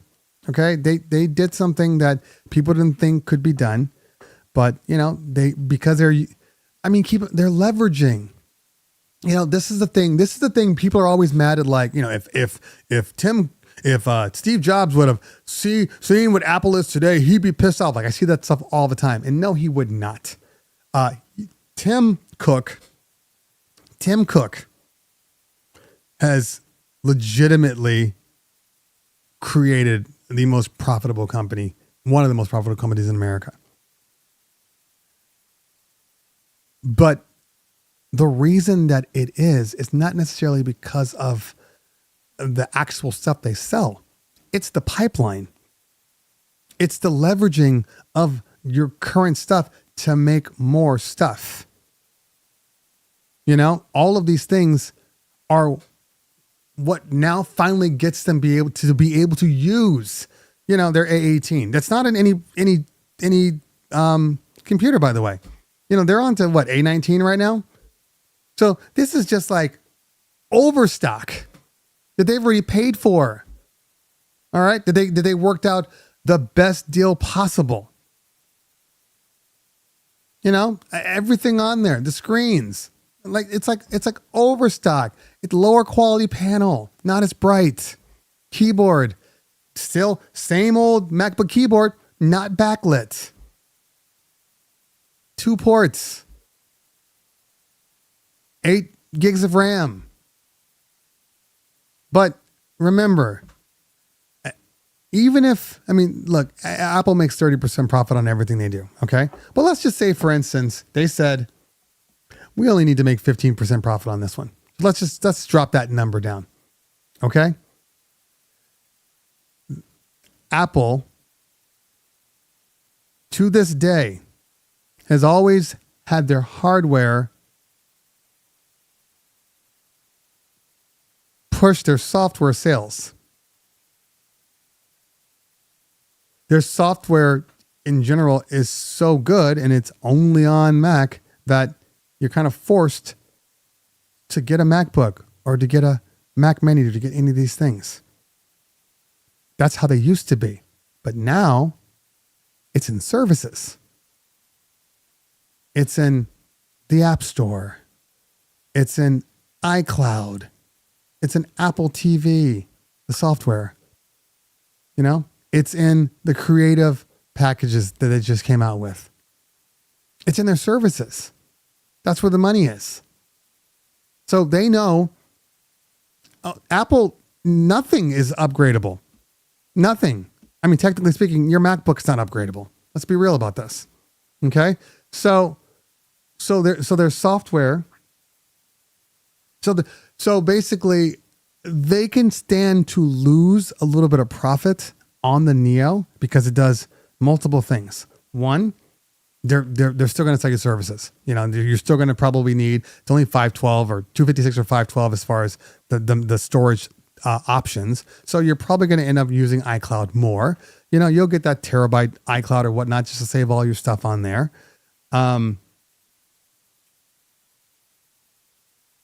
I need to eat, so I'm a little brain dead because I had a whole thing that I was just about to say here. So you'll still need their services. They can make less profit. I'm working through my thought process here. They'll make less profit on it, but they'll make it back. And now I remember, and there's going to be a lot of educational groups that buy these computers. There's going to be a lot of them that buy these computers. And what is that? What is that? That's a gateway. It's a gateway drug. Nobody's buying a Chromebook being like, oh, you know what I'd really like? Chromebook Pro. Nobody's buying Chromebooks like that. But they'll buy a MacBook Neo and be like, you know what? I'm now getting into harder stuff. I need a faster computer. Or now I want that phone to go with it. Now I want that iPad to go with it. No, I need all this software to go with it. And they're going to continue to make money off of it. From everything that you buy from Apple, after that initial purchase, they're still making money off of you. Every time. They win. And top it off. It's a really good computer. Like the Neo, every reviewer that has come out and said, they said it's a great computer. No, it's not a MacBook Pro, but it doesn't need to be. There's a reason that some people buy iPad Pros and some people buy regular iPads or iPad Airs. And to be honest with you, every time I buy an iPad Pro, because I have the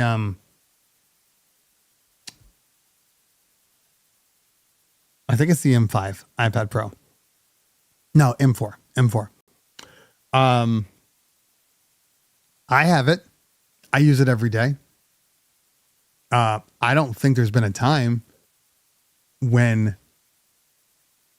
I've had performance issues. Pause. I don't think there's ever been a time. And I know everybody with the iPad Airs are doing the same thing. You can't really push that thing because the software won't allow you to. It won't let you do that.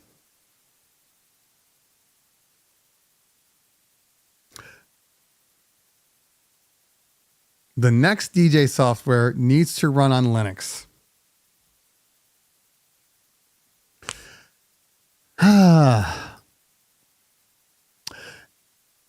It's an interesting statement because, okay, so you guys know this streaming computer here powers my show and all my videos too. Most of my videos. Sorry, my Ring Central's going off. So it powers my show. But it's on Windows 10. Okay. And every time I turn on this computer, a humongous Windows 11 screen pops up. You're not going to get support. You're not going to get those critical supports. We're stopping support every time. Now I only use it for this, so I don't really care. But it's annoying.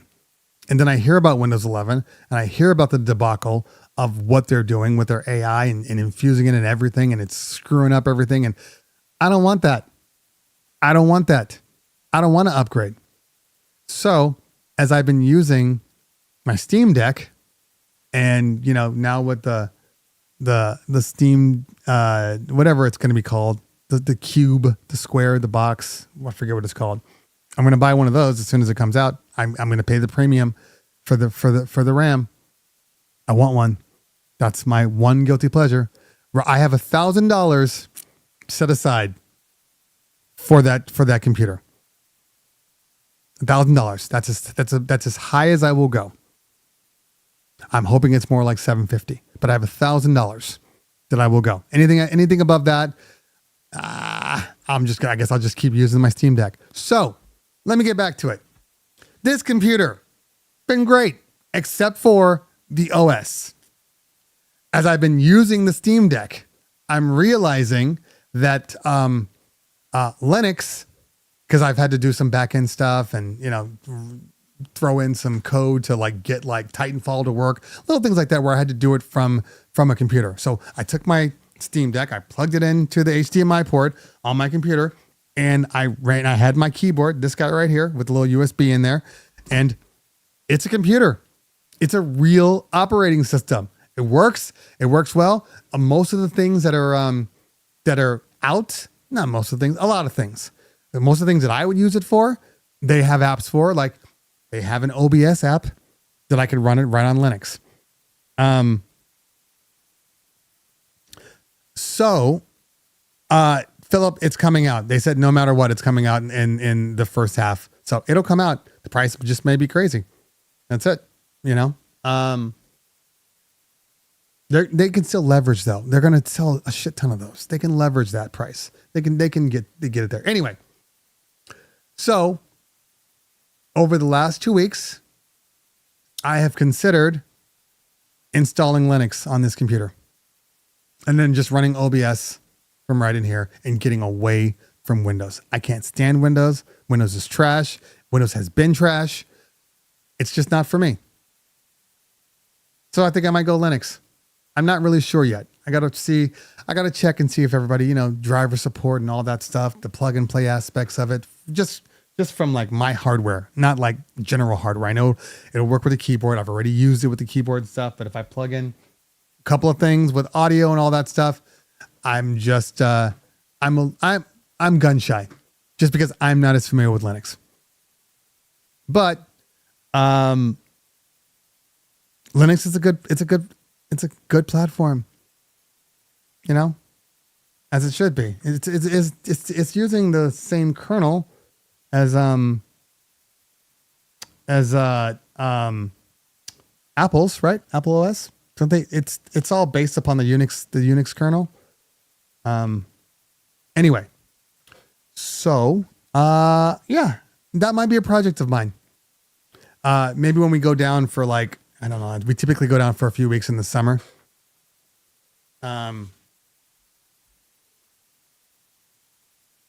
We typically, yes and no, Dice. I mean, it's based off of their kernel. That's what I was kind of saying. The open source kernel. Anyway, so I think I'm going to upgrade. I just said upgrade, even though it's a different platform altogether.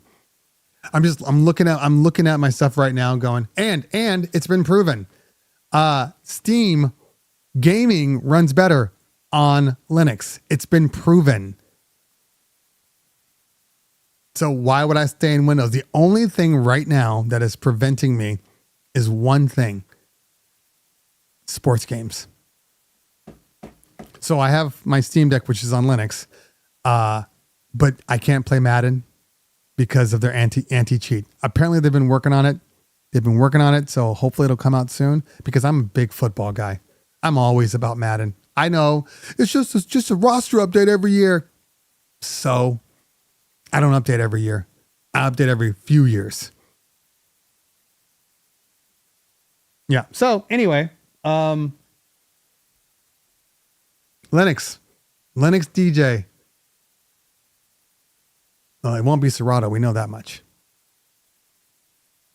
I mean, even my LED wall software has a Linux port.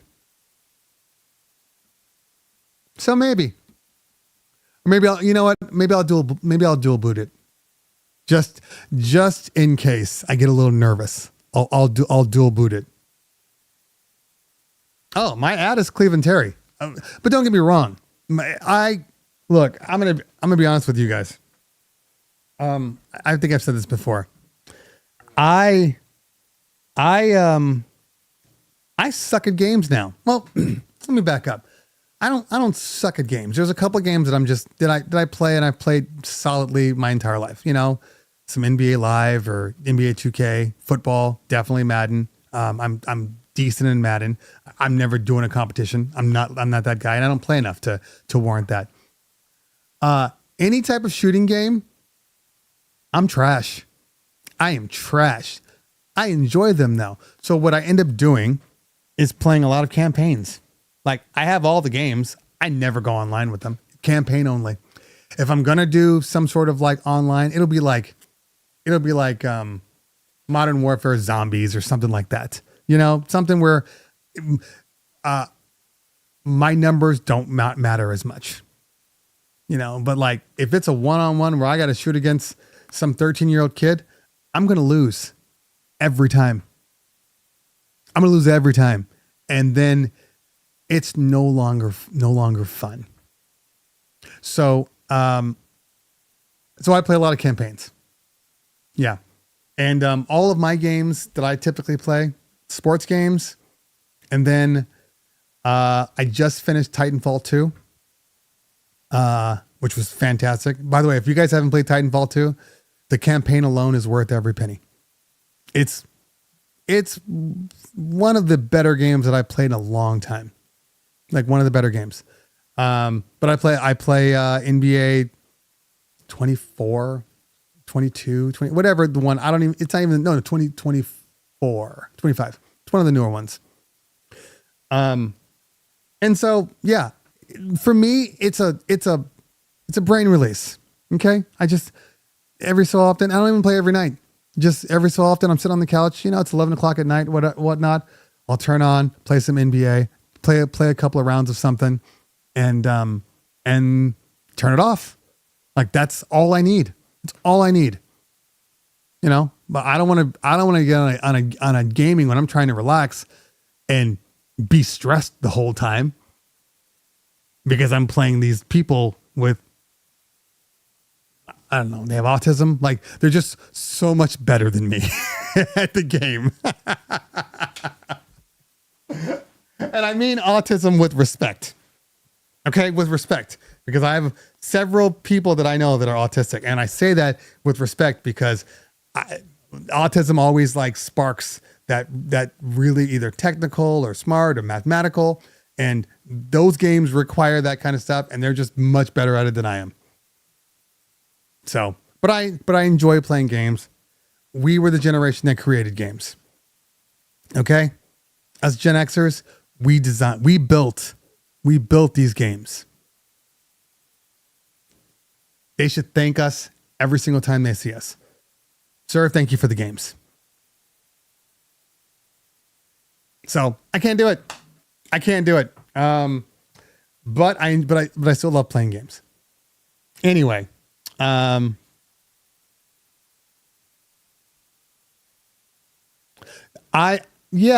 OS kernel came from Next, but I thought it was a Unix kernel. I'll have to Google it. They're both based on you. Oh yeah, we're saying the same thing. I guess I should have kept reading. But yes, I know it came from Next. Their black box computer that anyway.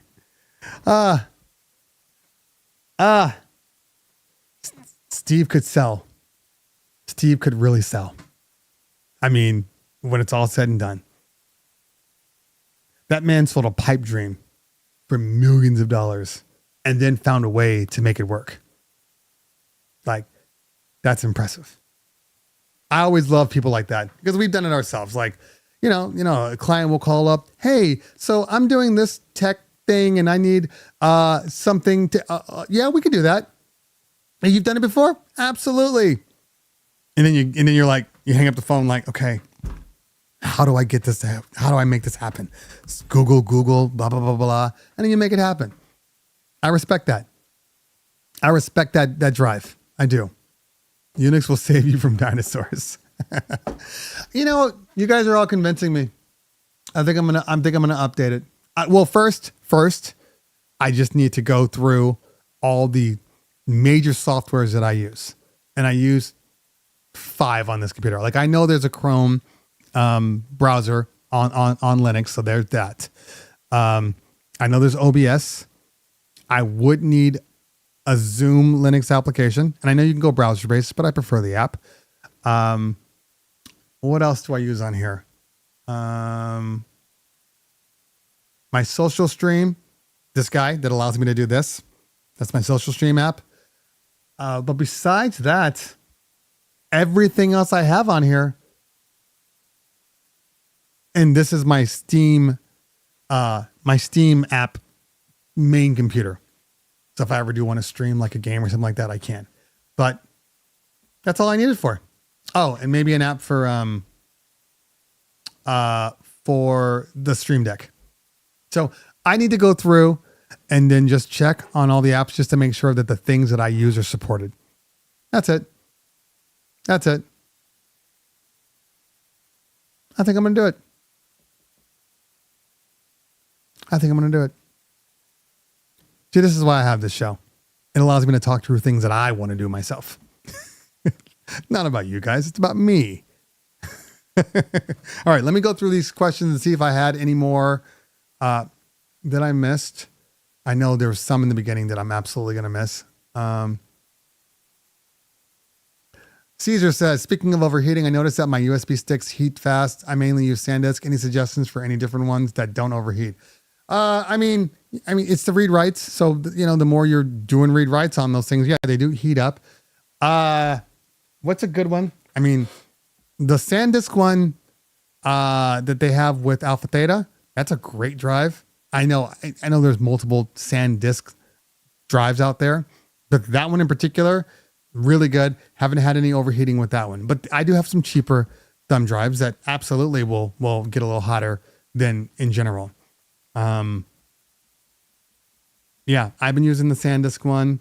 I plan on buying another one of them because they're just really good. I want to have one just for the System 1. I don't want to do a hard drive. I don't. It's going to be too much work for me. Okay. Let's see here.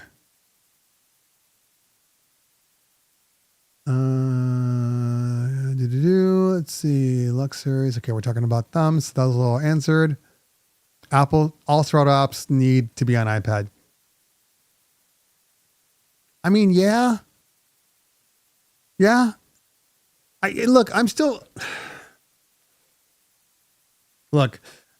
I know that there are people that absolutely love using their iPad for DJing. I know this. I use my iPad for DJing as a backup. I don't trust anything that has failure points that are unpredictable. And the iPad's failure point is you never know when it gets too hot. That's the failure point. I've had my iPhone sitting in my car sometimes and like it's in the console and I go to grab it and it's a hot day or whatever. And it's like, you can't use your phone. It's too hot. I can't have that. when people are paying me thousands of dollars to do their events. I'm not saying that it doesn't work. We know it works. There's obviously been proof that people use iPads and iPhones all the time. For me specifically, I can't do it. That is my main driver, but it's a great backup. It's a great backup. It's a great, hey, I got ceremony over here and I got the party over here. I can just bring my iPad, knock out ceremony, and then go back. So this is for me. I can only talk for me. It's not going to be the thing.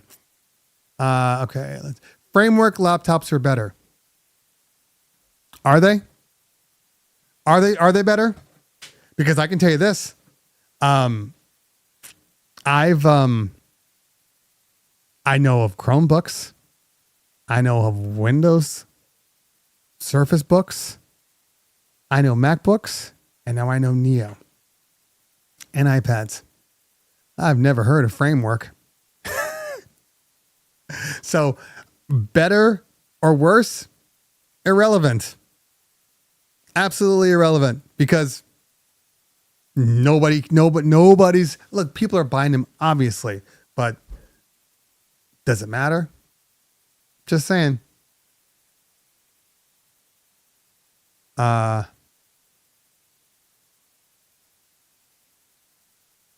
Okay, what else? DJ Kenny. What's the deal with Apple adding Ethernet on their laptops? Is that an issue with Microsoft? Never found out why. In general, in my opinion, I mean, I don't have Tim on my cell phone. But in general, they've always pushed wireless connectivity. So for them, Ethernet is a step backwards. They make dongles. I have an Ethernet dongle in my bag. It's really I have an Ethernet dongle. It's the only dongle that I have, actually, and a USB-A dongle. But that's been fine. But they don't want that ugly ass Ethernet port. Also, speaking of ports, Ethernet port takes up more space. I know that on like some computers, they have the Ethernet that can I don't know, expand. So it's smaller and then it expands. It's got a little latch here, right? I find that those are sketchy. Sometimes they work, sometimes they're easier to break. So I think Apple's just like, no, they can get a dongle for that. Nobody's really using Ethernet. I mean, think about this in your house right now, even in your office, maybe. And I'm not talking about corporate environment. I'm not talking about that. I'm talking about like your house. How often are you plugging in your Ethernet cord? You know what I mean? Like your Ethernet is probably by, like my Ethernet is in the middle of the house, and that's where my Ethernet is. That's where my Orbi router is, and anything that's close to that, yeah, I plug in via Ethernet. Makes sense. I have an Ethernet that goes out of my power circuitry into my office. So I do have Ethernet in this room. I have an Ethernet hub with USB and power and all that stuff for my main MacBook. This is on that same Ethernet, this computer. I have three other Apple TVs in the house. Only one. No, none of them are on Ethernet, and they run just fine. So it's always the question of, well, if everything's running just fine, why do I need it? If the Wi-Fi is fast enough, and now even with the new MacBooks, what Wi-Fi are we at? Wi-Fi 7 or Wi-Fi 6? But they have the newest Wi-Fi protocol, so it's not even gonna matter Ethernet. The speeds are fast enough. In some cases, a lot of times the thing that's bottlenecking it is not the computer, it's your router that's bottlenecking your speed. Like my Orbi. So my Orbi Wi-Fi, because I have it's not the Wi-Fi 5. I bought it before, and I just have no urge to buy another one right now because I don't want to spend, $600 because I have to have 1, 2, 3, 4 of them for my house. So I only get a maximum of, I think, 600 down. Up is never an issue because I'm never really getting I don't get terabyte speeds anyway. So when Spectrum's like, hey, we have a faster download speed, blah, blah, blah. And I'm like, I'm good because it hasn't bottlenecked yet. Now, at some point I will buy it and I will expect that throughput, but I've been good. And everything that we have is on wireless, is wireless. There's only 2 things going Ethernet. So that's why Wi-Fi is getting faster and faster. Okay. Where else are we at here?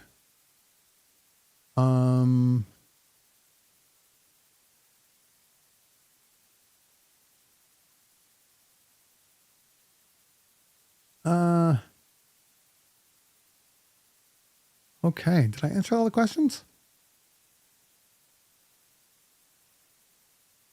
The only reason why I need Rekordbox on my iPad is to never carry a laptop. I play on all in one, so I don't need that. I get that. That makes sense. Never had my iPad get warm while DJing. Only issue is when outside. I mean, isn't that getting... I get it. If you're inside of a building, okay, and you're DJing in a hotel or at a different venue, yeah, you don't have to worry about it overheating. But if you're outside, you're DJing in the summer, there's absolutely no way I'm taking my iPad to DJ in the summer. No way in the world. I took my iPad out once to test it with DJ, and I had my other computer right next to it, and I looked over once. The iPad was just sitting there. It overheated. So I'm just, look, to each their own. To each their own. I'm not telling you what to do. I'm just telling you for me specifically, there's, I have,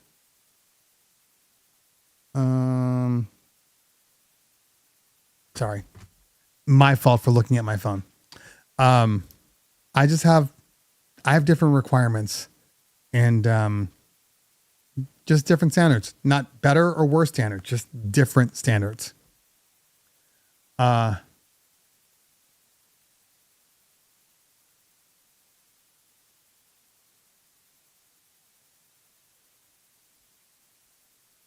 I see. Gotcha. Repairability. Hey, guess what? Newsflash. Nobody cares about repairability. The only people that care about repairability is nerds. Nerds like us. Only people. The regular people do not care that they can't upgrade their processor or install a new hard drive. They don't care. The average person does not care. I know we get on these tech shows and we're just like, oh, they should do this, they should do that. What does the average person want? Does the average person care that there's no Ethernet in the computer?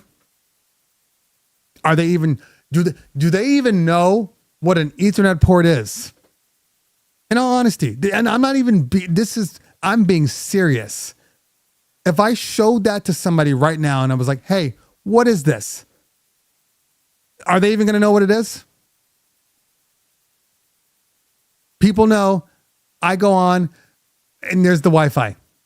All right, I'm on now. My wife if I told my wife when she's like, hey, I got this computer and everything's running, and said, oh, you really want it to run really well? Go plug it into the Ethernet. She'd be like, why? It'll be faster. It's fast enough. Yeah, but you'll really feel the speed. Will I? Will I feel the speed? Or will you feel the speed? Because I don't give a shit. I just need to get on Instagram.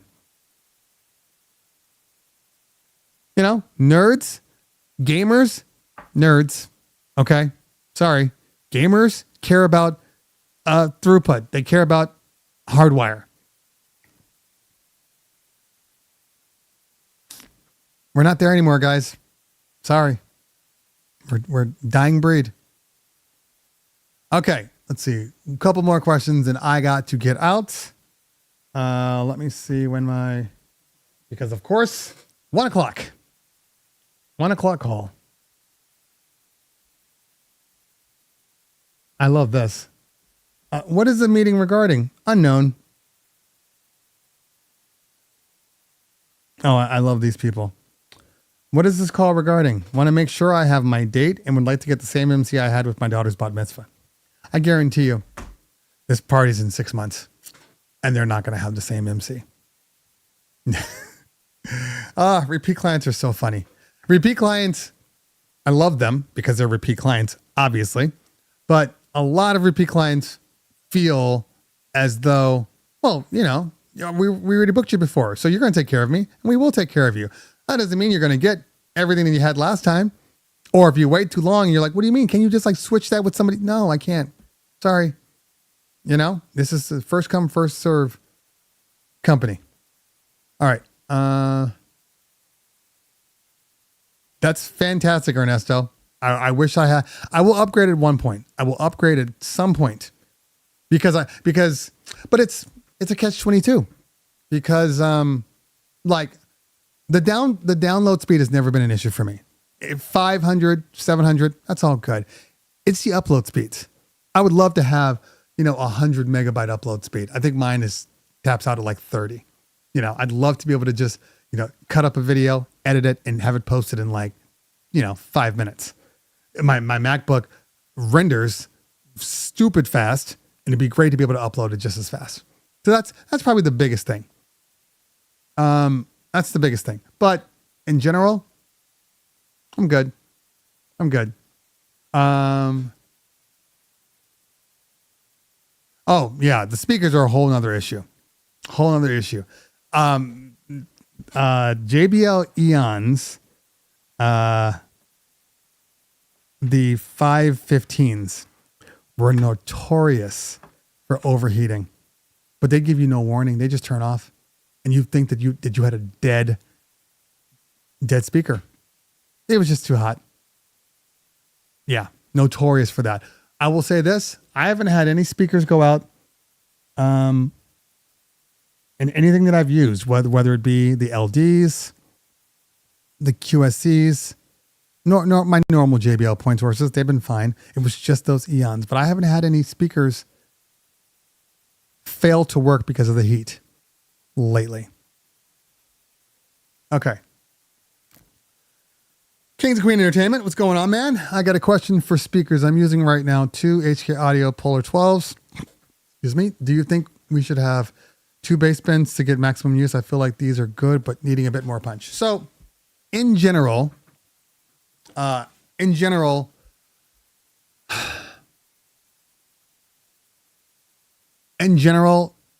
12-inch tops are fine for your smaller events. But the larger the events get, subs work. And it's not just about, you want to provide the right amount of sound for the amount of people you have, but it's also just about the warmth that subs provide. Subs are going to take the pressure off your highs, so you don't burn out those cones. Also, people typically gravitate more to a dance floor when there is more bass than when it's just highs, because the sound's just fuller and it just fills the room up. So I'm a fan. I'm a fan of subs. I'm a fan.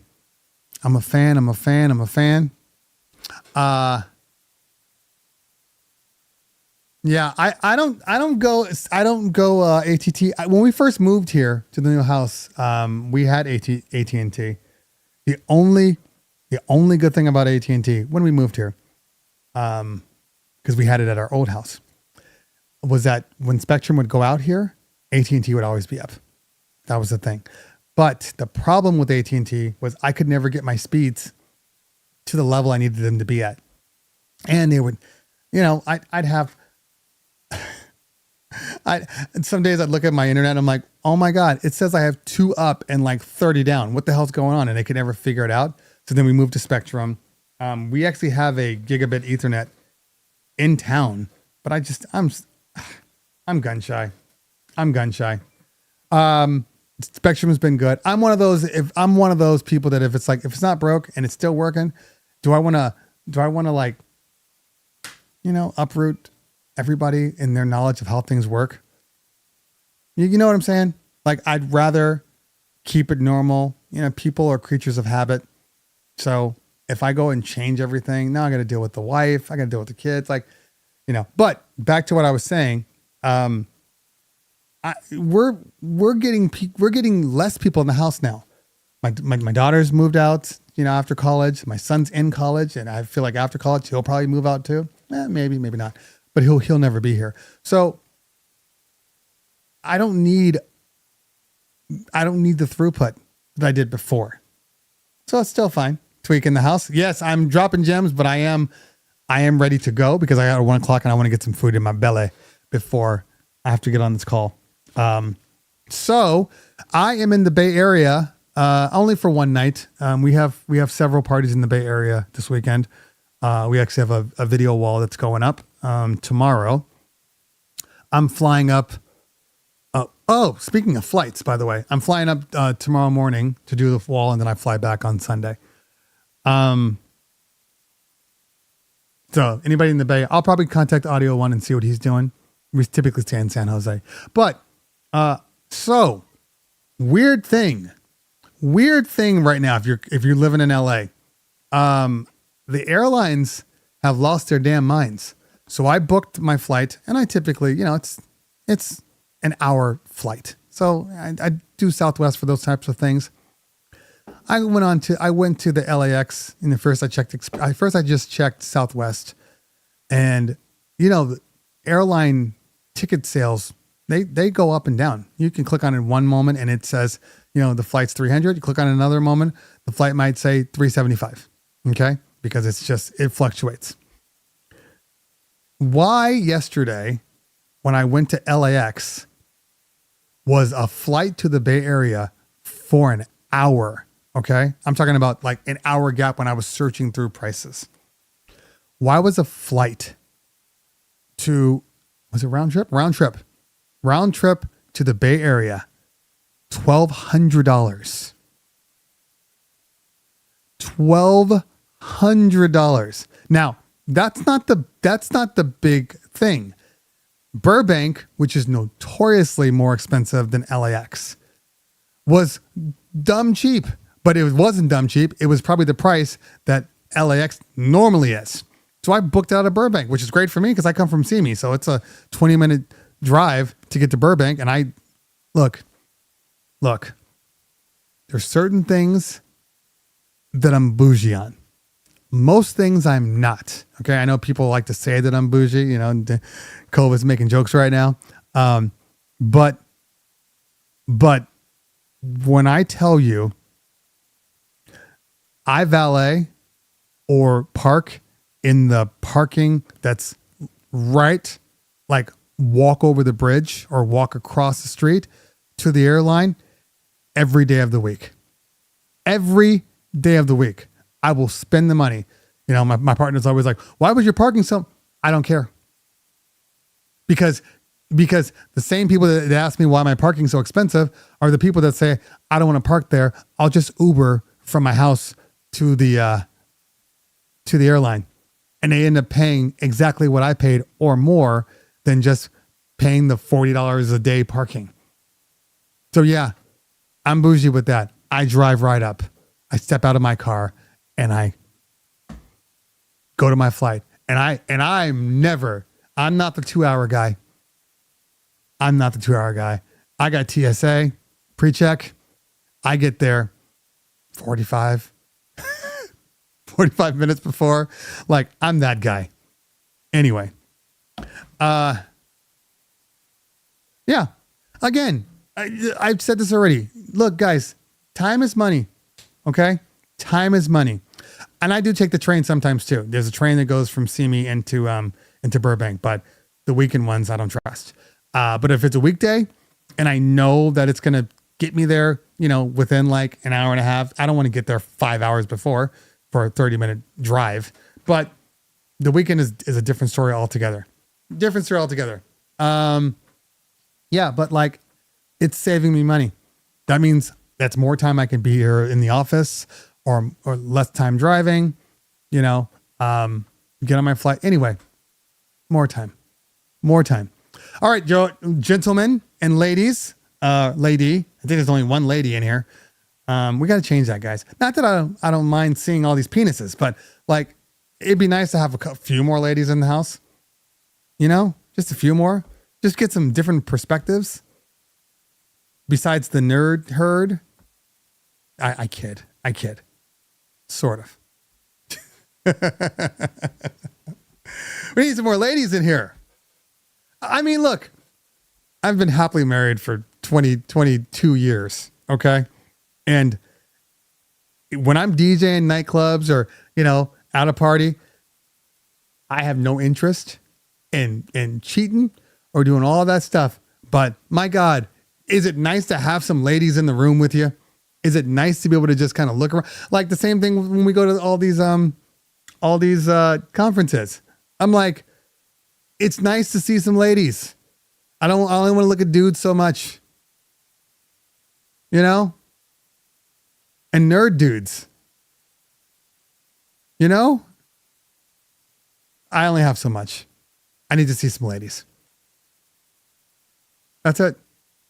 It's kind of like if you lived in the city and it's just the concrete jungle everywhere. Sometimes I want to see a park. I want to see some rolling hills.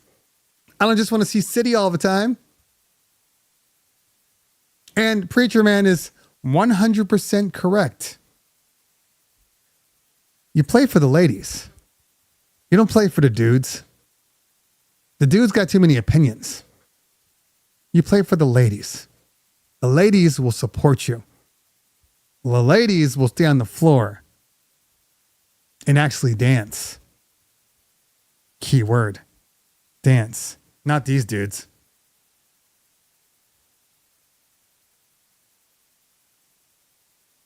Am I doing a good job? Are you having fun? Hold on. Let me go to my routine real quick. Hold on. Okay. Look up. Did they like that wordplay? Did they like that routine? DJs, dudes.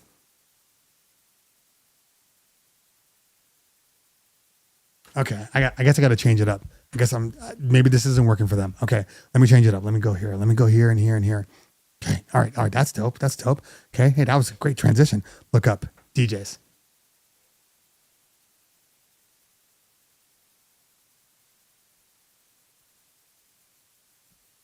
Now, end the set. End the set. Walk off the stage. Walk into the crowd. These DJs. Hey, Cleveland Terry, your set was dope, man. Oh my God, it was so good. Oh, I appreciate it. Thank you, man. Oh, blah, blah, blah, blah, blah. Make it make sense. I'm having a panic attack, dying. Like, oh, I'm bombing. And afterwards, you appreciate?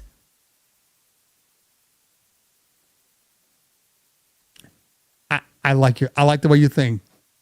I like the way you think. I like the way you think. Even if I was, let's say I just had a bad set. If I just think the way Sven Griffey was thinking right then and there, I could do no wrong. I could do no wrong. That's because most DJs are thinking about why they never thought about that routine. Probably kicking themselves. Like, damn. What? It was right there. Meanwhile, the ladies are just like, this is my song. This is my song. I'm going to dance. This is my song. Play for the ladies. You do a nightclub, and you have no idea what the crowd is. Let's say you never show up to that club, which you should never do, but let's say you do. Play for the ladies. That's it. Anyway, and you know, it's funny. I know dudes feel like they're not being represented because I'm saying play for the ladies. The ladies are saying play for the ladies. There's nobody playing for the dudes.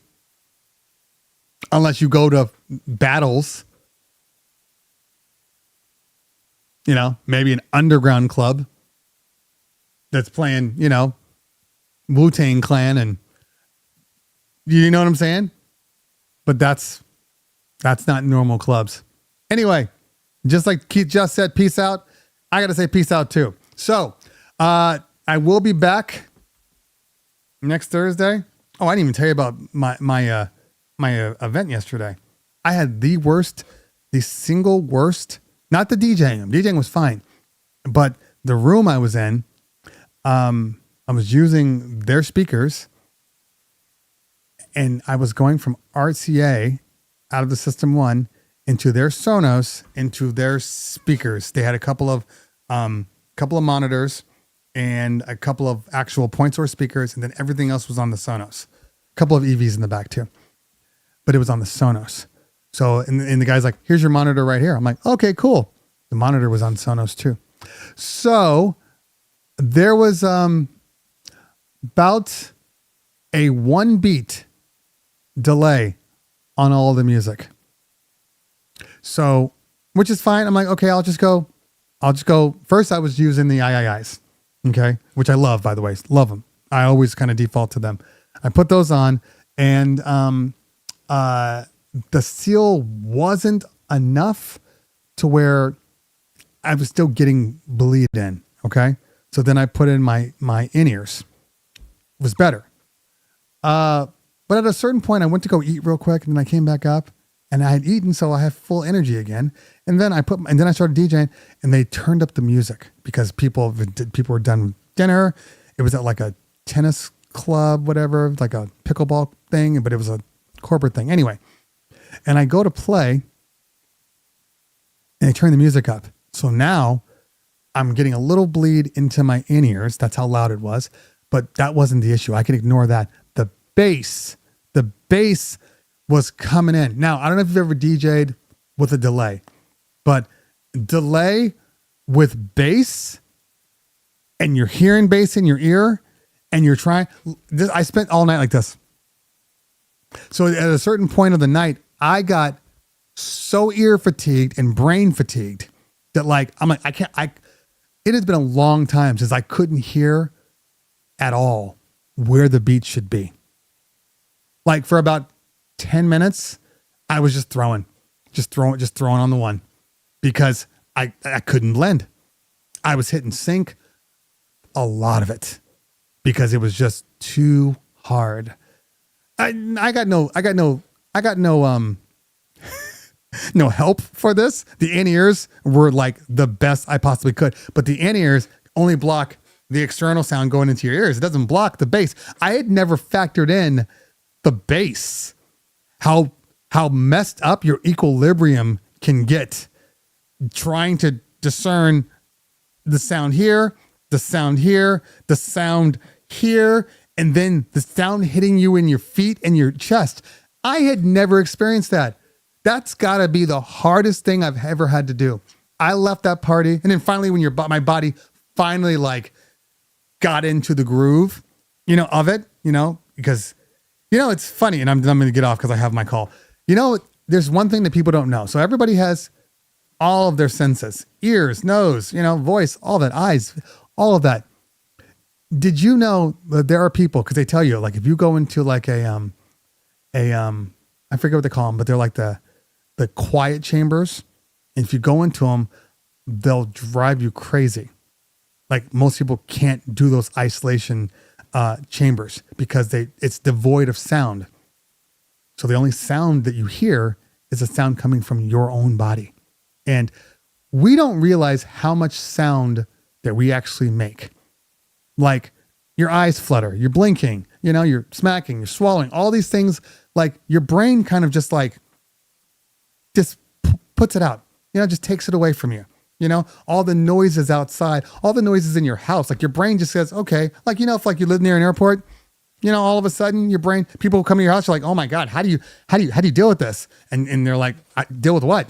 Because your brain just can get rid of the sound, which is insane, by the way. When you really think about that, your brain can just say, he doesn't need to hear this anymore. You're on a delay. Speaking of delays, your entire body, your entire being is on a delay. We miss time every second, We're not ever living in the actual present time. You know that, right? Because your brain has to take light and render in your mind what your brain believes that you're seeing. Have you ever really thought about that? How crazy, how insane that is?